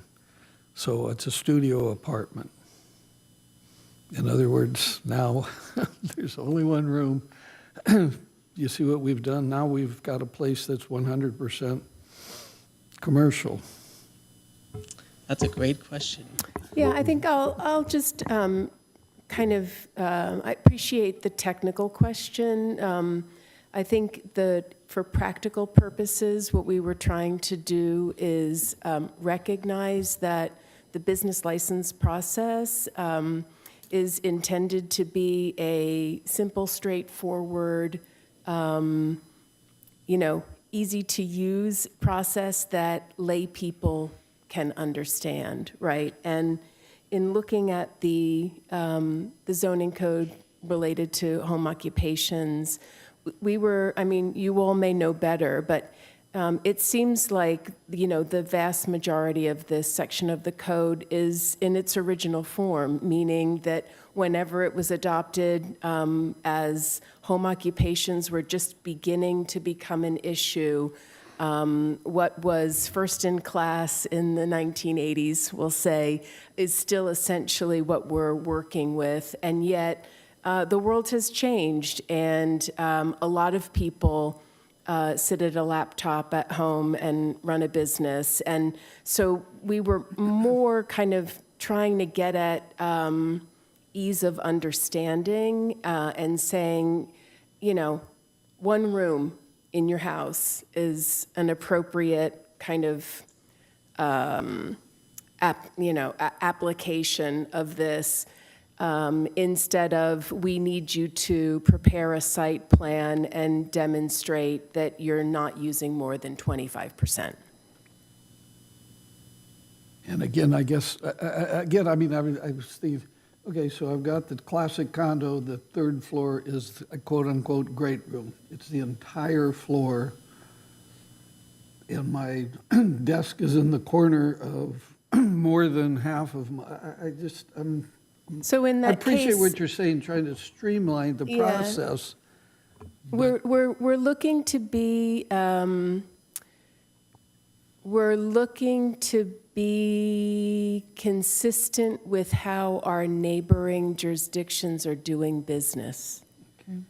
And in that research that was done, when we're looking at applications for licenses and for home occupation licenses, all of our neighboring jurisdictions are using this more relaxed nomenclature. And it just felt that it wasn't, we wouldn't be harming anything by moving in that direction. And if I could, one additional question, Mr. Chair. The question of sales on site, I suppose the obvious, so a sale that occurred in cyberspace did not occur on that site, am I correct? Yes.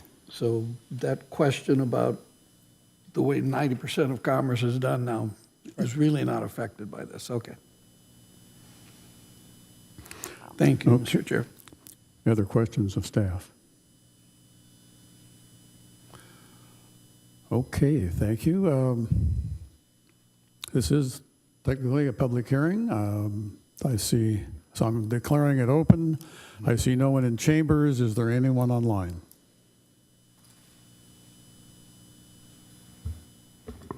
There are no online participants wishing to speak. I then close the public hearing and bring it back to the commission for discussion. I do have one other question, comment. Vehicle signage. I drive around in one of my cars with the museum signs on the side of it. Am I violating?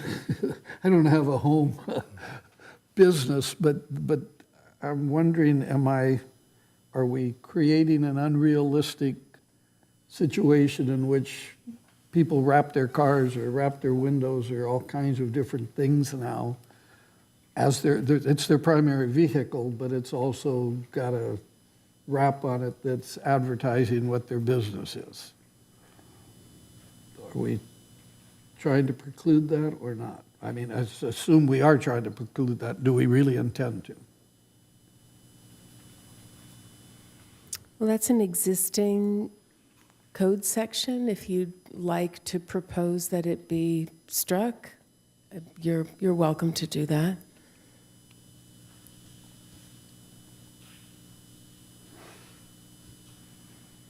I guess I was the fool that read the existing code before I came here tonight. Okay, other questions or comments? I guess my only comment is, Director, you've said that we want to be more in step with our surrounding communities, and yet somehow I think the current language that we have is perhaps more flexible and better. If you were maybe you're selling something online, but you actually ship it. You wrap it and put it in a small box and you take it to the post office. But that means that has to be in that one room as opposed to having it be in your garage and not your office. It just somehow 400 square feet or 25% of the facilities just seems to me to be, it may not be in step with Redondo Beach or Manhattan Beach, but it seems to be more beneficial to the home operator. I mean, yeah, they're going to have to come up with a plan to submit for approval. They're going to have to figure out the square footage of their house. But from my perspective, the change in number 1 and number 2 are making things in a way harder for them as opposed to easier.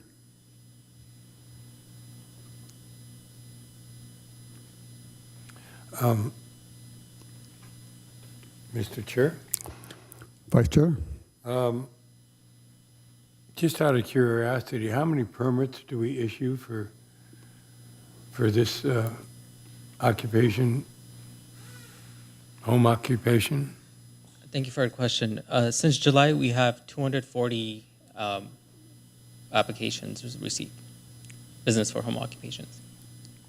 So is it all done at the same time each year, or is it individual permits that come in? Okay. Individual permits. So it's not like January 1, you get a new permit every year, and okay. You'll have to submit for a renewal. Okay. Annually. Has there been any complaints? For example, some of the items about parking a vehicle with the sign on top or on the vehicle, or how could one complain about too many square foot occupying the room? Has that been issues? Or these are just standards that we want to try to make sure everyone knows what their standards are as they get one of these permits? Yeah, again, I think this code section is very comprehensive. It's from a moment in time when we were just beginning to experience, and we didn't really know what the impacts of home occupations was going to be. And we're living in a different time now. And, there was a public comment that was submitted, which kind of did an even more detailed recommended edit to the code section to really kind of bring it up in their mind to kind of current best practice. And, in my conversation with that submitter, I said, this is really, we were attempting a surgical shift in order to complete the business process reform. And part of that required a modification to one section of the zoning code, but otherwise, this is in the finance department, right? That's why Leo is leading the project for the city manager's office. We can certainly come back, maybe even next year in conjunction with our, zoning text work in the commercial space and kind of revisit this section. But in order for us to have those forms ready to deploy early next year, we really need to get this back to council in January. My comment then, rather than a question, is I appreciate Ms. Pena's letter very much, and possibly you keep that on file for future considerations. I thought your redlining and crossing out was sufficient for me right now, but like you say, this is just a new world on what happened in the last 5-10 years especially. So thank you for considering that letter and talking with that person. So thank you.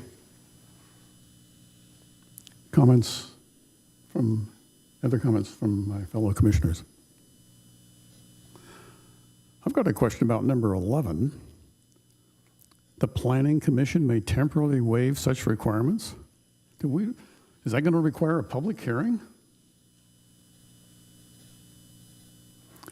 I'm not sure we want to get in the business of waiving the condition of a garage or a carport or temporary storage.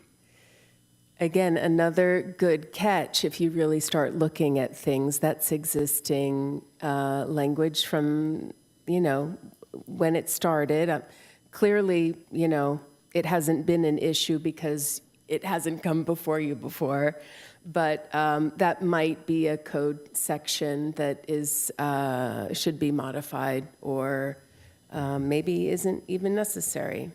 Well, I know you and your department really don't have enough to do, but I'd suggest that it be the director or their representative that waives that or makes that decision.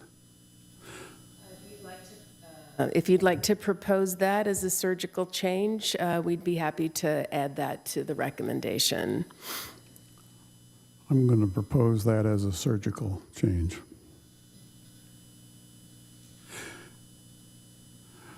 So you're striking Planning Commission from Section 11, and you're inserting Planning Director or Designee.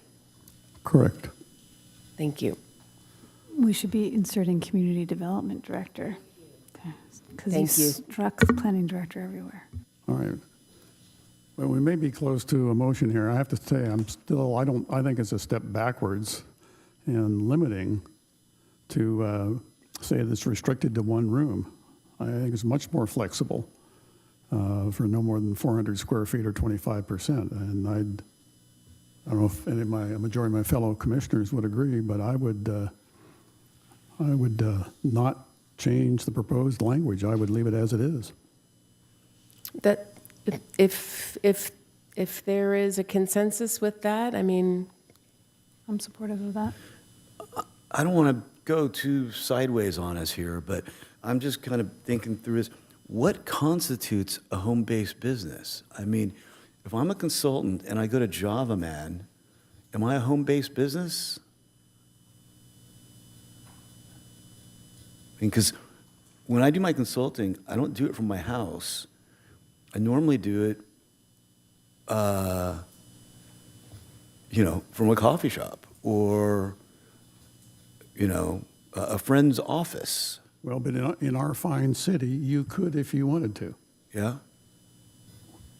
Whether you did it in your den or whether you did it, in a corner of the garage, you have the legal right to do that under this ordinance. You Okay. don't have to go to Java Man. Okay, but if I'm working out of the house, I'm keeping inventory and I'm shipping something, that's considered a home-based business. That's one form. Okay, I'm just trying to get my head around this as well because I keep a PO box somewhere, and I leave my home and go work, and it's not always in an office. It's so I'm trying to just get my head around this a little bit. Okay. It could be lawyers, could be accountants. Yeah. Could be someone who has a website that ships. They're selling all sorts of cute furry cats, stuffed cats, not live cats, and they drop ship them from a remote warehouse, but they're sitting in their office. Or maybe they have them in a corner of their room and they literally put them in a box and address it and take it down to the post office. More to say that I probably won't do now. All right. Well, Commissioner Hirsch is supportive of my thought of leaving the current language. Any other support for leaving 1 and 2? I certainly. I was in support of your change number 1. Say again? I was in support of trying to keep number 1 the same. Number 2, I feel like they're just striking it completely, right? So that if you add 2 back, then you're making it more restrictive, as I understand it.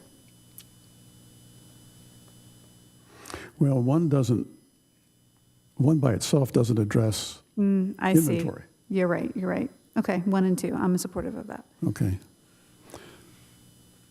Any further comments, or are we ready for a motion? Afraid I've kind of lost track of where we are with Instead of one respect to room. number 1. So which part, do we want to retain the 25%. So I'm- but not the 400 square feet? Yeah. And I I'm would just- suggesting that we, If I may, I want to just kind of, again, ask the question of why. Why are we requiring applicants to submit site plans with calculations, with a business license application? And I guess what my answer would be the same as when you say, when you submit this, you can only use one room. That is, I can go on Zillow and give you the square footage of my property in 15 seconds and say I'm putting it in a 20 by 12 bedroom, and that's X square feet, 240 out of the number, and I'm done. Are we requiring some sort of a certified document on that 25%? Well, I mean, that kind of, like from a planner's perspective, if you're going to require a formal submission, you're going to want to plan, you know.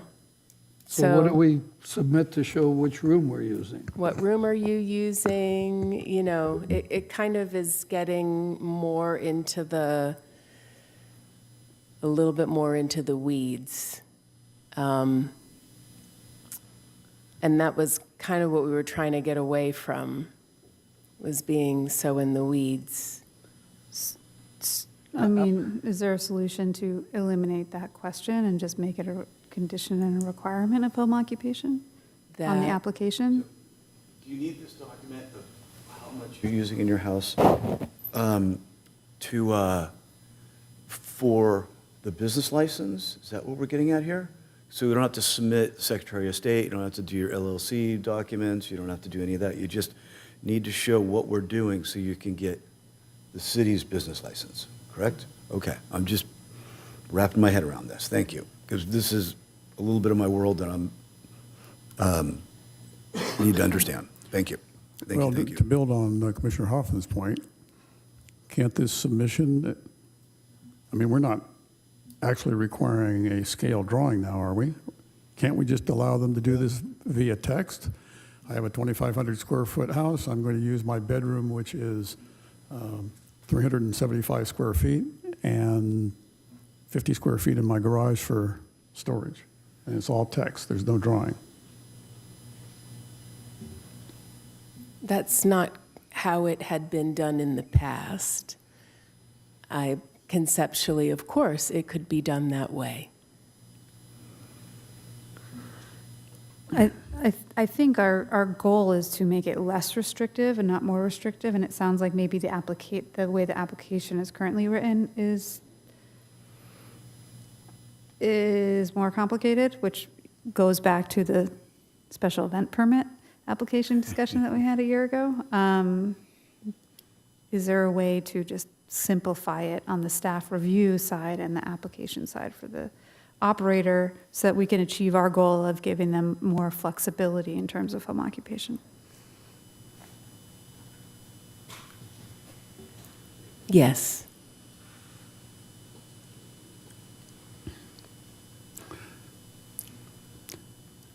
All right, so at this point, I think I'm hearing a consensus that we retain 1 and 2 as is on the new number.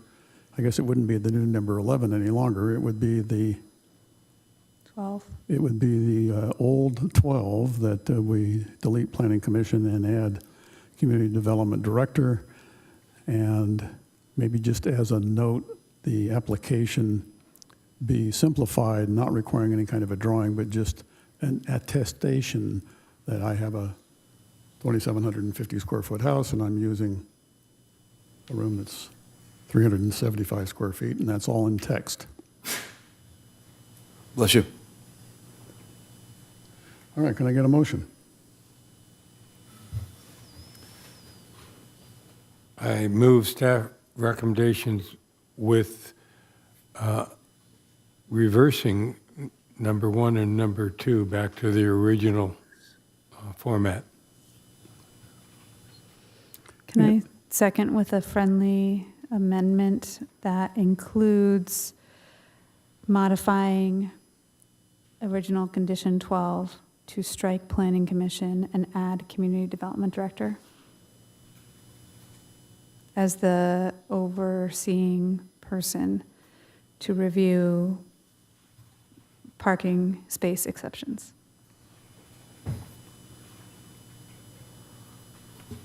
We're substituting community development director, is that? That's correct. Okay. So that's the, Vice Chair Flaherty, that's the old number 12. Right. Get rid of Planning Commission. Okay. So we had a, Community Development Yep. Director. we have a motion and a second? We have a motion and a second. Call for the vote, please.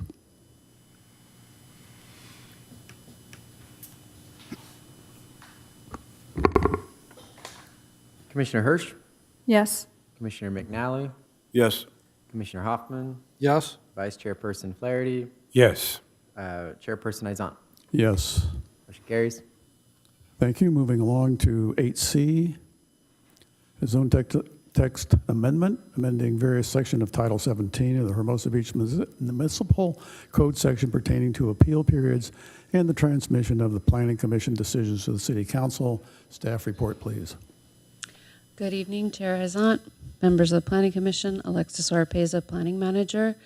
This is a zone text amendment addressing appeals and transmission of the Planning Commission meeting minutes to City Council. Next slide. This zone text amendment is necessary to address changes that were made by the City Council at its October 14th meeting.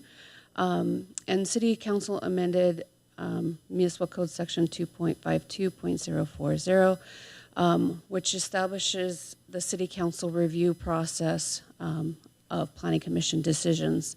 And the current process requires the meeting minutes of the commission to be scheduled at a hearing, and the the municipal code amendments that the City Council made will now allow for decisions to be reviewed via email, and then they could file a form with the city clerk's office to request review at the City Council hearing. And if there are two members requesting review of a Planning Commission decision of a conditional use permit, for example, then it would be scheduled for a future hearing with that body.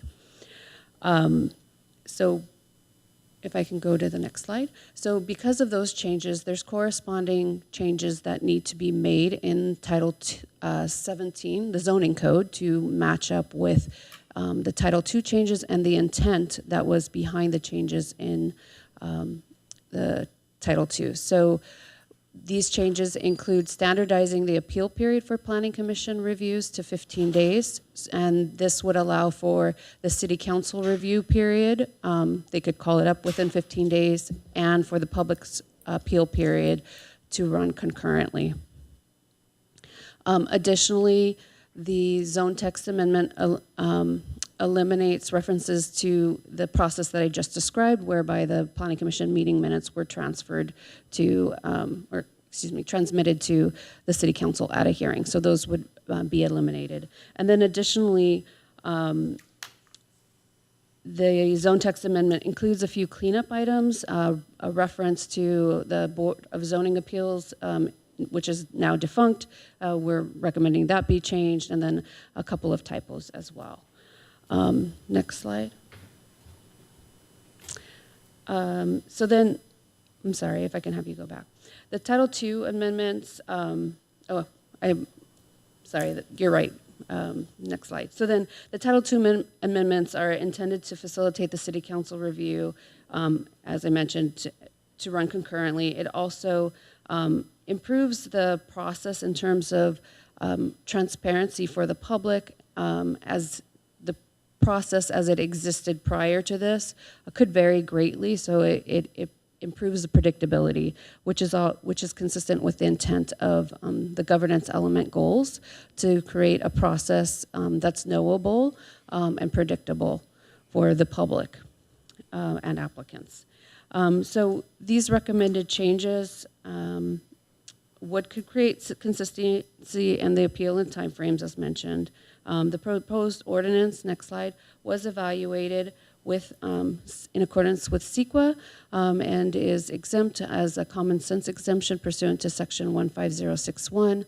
The project was legally noticed in accordance with the code, including posting on the website and publication in the Easy Reader. Next slide. And so the recommendation is to find the amendment exempt from CEQA and to adopt a resolution recommending the City Council's approval of these zone text amendments. That concludes my presentation. I'm available to answer any questions. Thank you. Any questions of staff?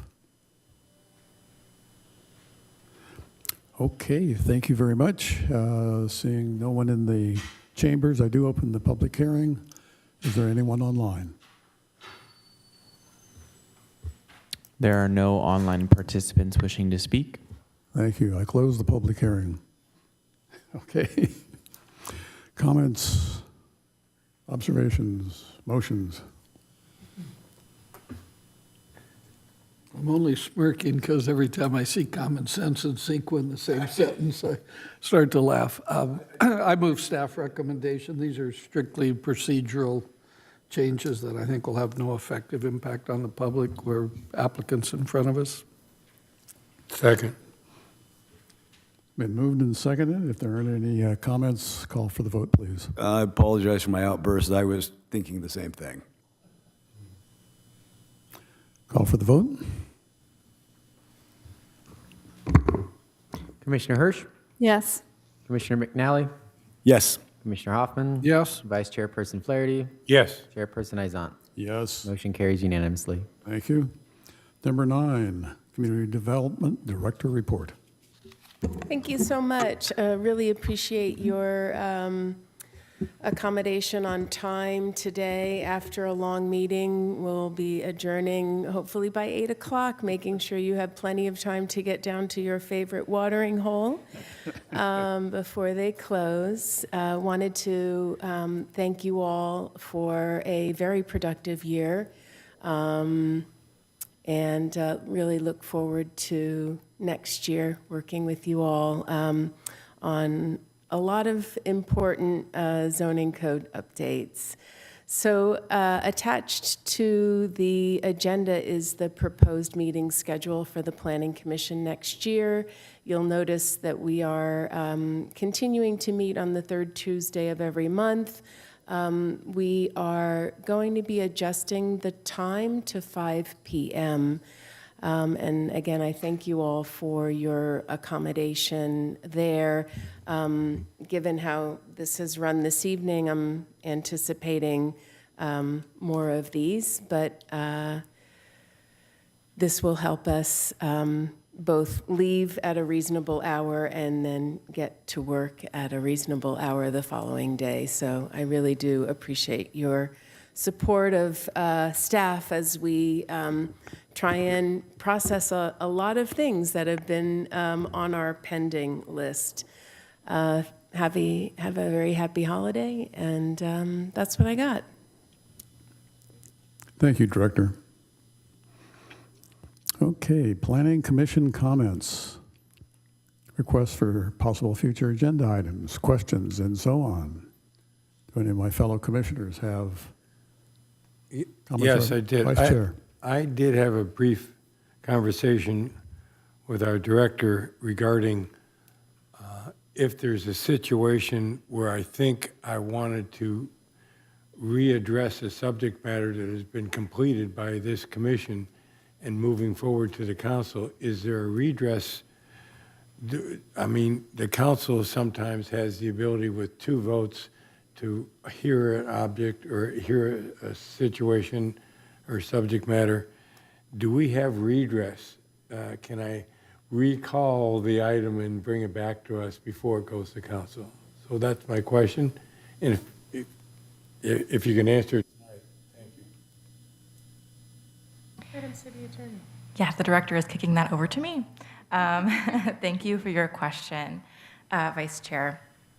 So, as we all may or may not know, as a reminder, the City Council did adopt Robert's rules as our rules of procedure for all of the council, for the City Council as well as its commissions. Robert's Rules of Procedure is a very well-known, although it is very hefty, rule book of procedures for different advisory and governing bodies. We do not have a locally adopted set of procedures. So that is separate from Robert's Rules, I should say. I believe what you are referencing, Vice Chair, is called a motion to reconsider under Robert's Rules. Typically, those motions must be made in the same meeting during which the action was taken, or if the same meeting, or if the meeting was continued, then the continued meeting is still technically considered to be the same event. It can then be taken at the continued meeting. So that means, if the commission wanted to reconsider item 4A at the end of our public hearing, a motion could be made and that could be considered by the commission, and the item could be brought again, and potentially a different action could then be taken. At the same meeting. That's a very big caveat.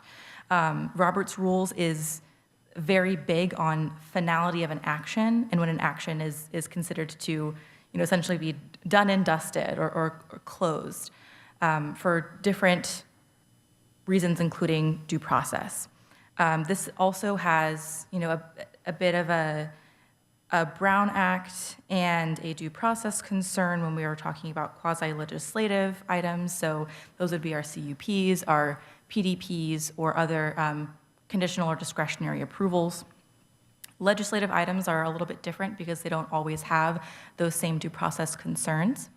So I would just note that for the commission as well. When it comes to re-agendizing matters, which is different from a motion to reconsider, so that a motion to reconsider is to essentially undo or redo an action taken by the commission. A motion to re-agendize is to bring an item back to the commission, not to undo or redo the past action, but to make a further action on the item. Those can sometimes be accomplished. So, trying to think if there's anything else to add under Robert's Rules on all of that. Does that answer your question, Vice Chair? Okay, and I invite all of the commissioners, if there are any additional procedural questions, please feel free to reach out to me, to the director. We're more than happy during the meeting or over email to answer any of those procedural questions for you. Thank you. I want to thank you for my Robert's Rules cheat sheet I got. Very helpful. Other planning commissioner comments or questions?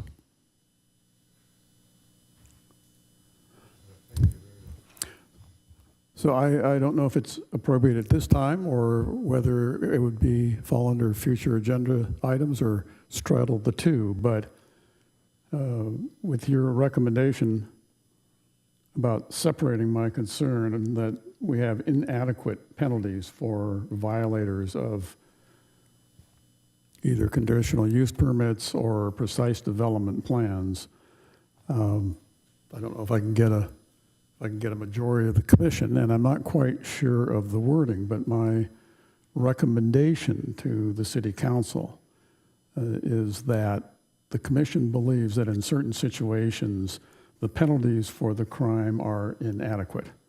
And consequently, we would like to, at a future time, work with staff to come up with things that are more appropriate, perhaps as a way of dissuading bad behavior.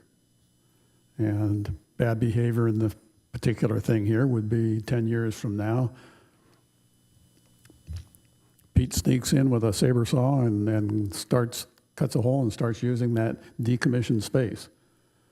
On the other hand, I don't believe that our existing system of inspections and penalties and gradual increasing fines would be adequate to defer future bad behavior. I'd rather just stop the bad behavior to begin with, as opposed to, is the city going to sue? Are they not going to sue? Is the punishment not going to fit the crime because they're making a lot of money by now leasing out this space? So I realize I'm sort of rambling on a little bit. I'm not quite sure the language going forward that the commission would recommend, other than we believe that in certain situations, current penalties are inadequate to dissuade violation of precise development plans and conditional use permits, and we would like to work with staff at a future date to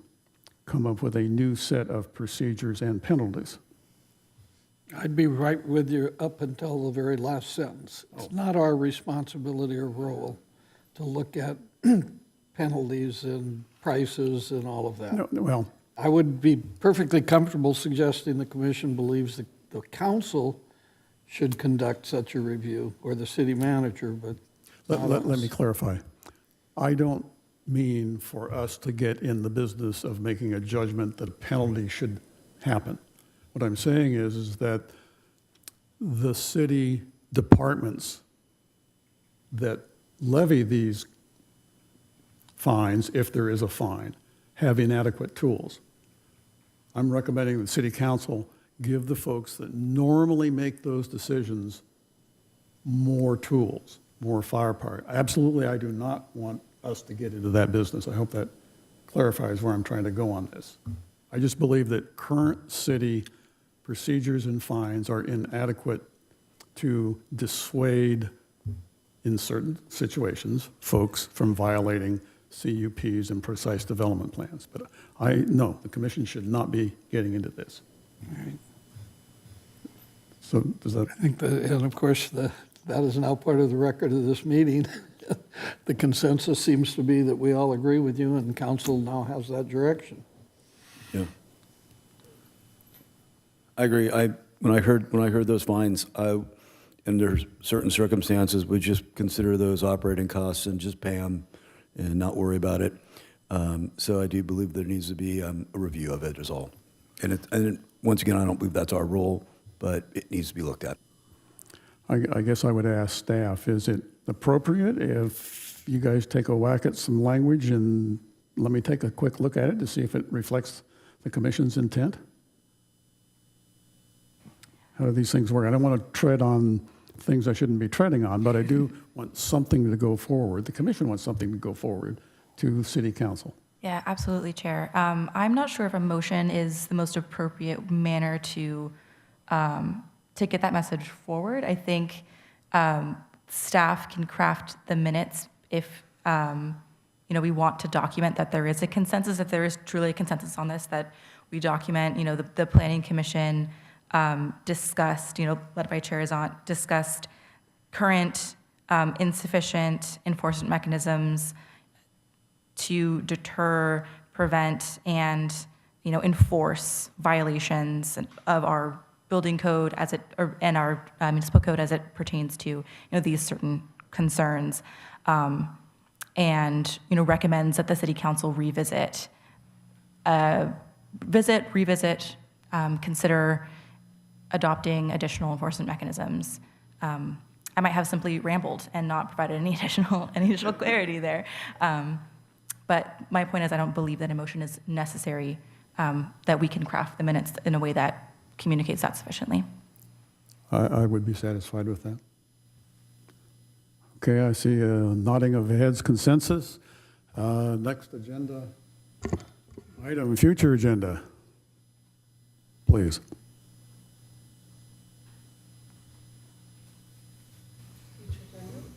Future agenda.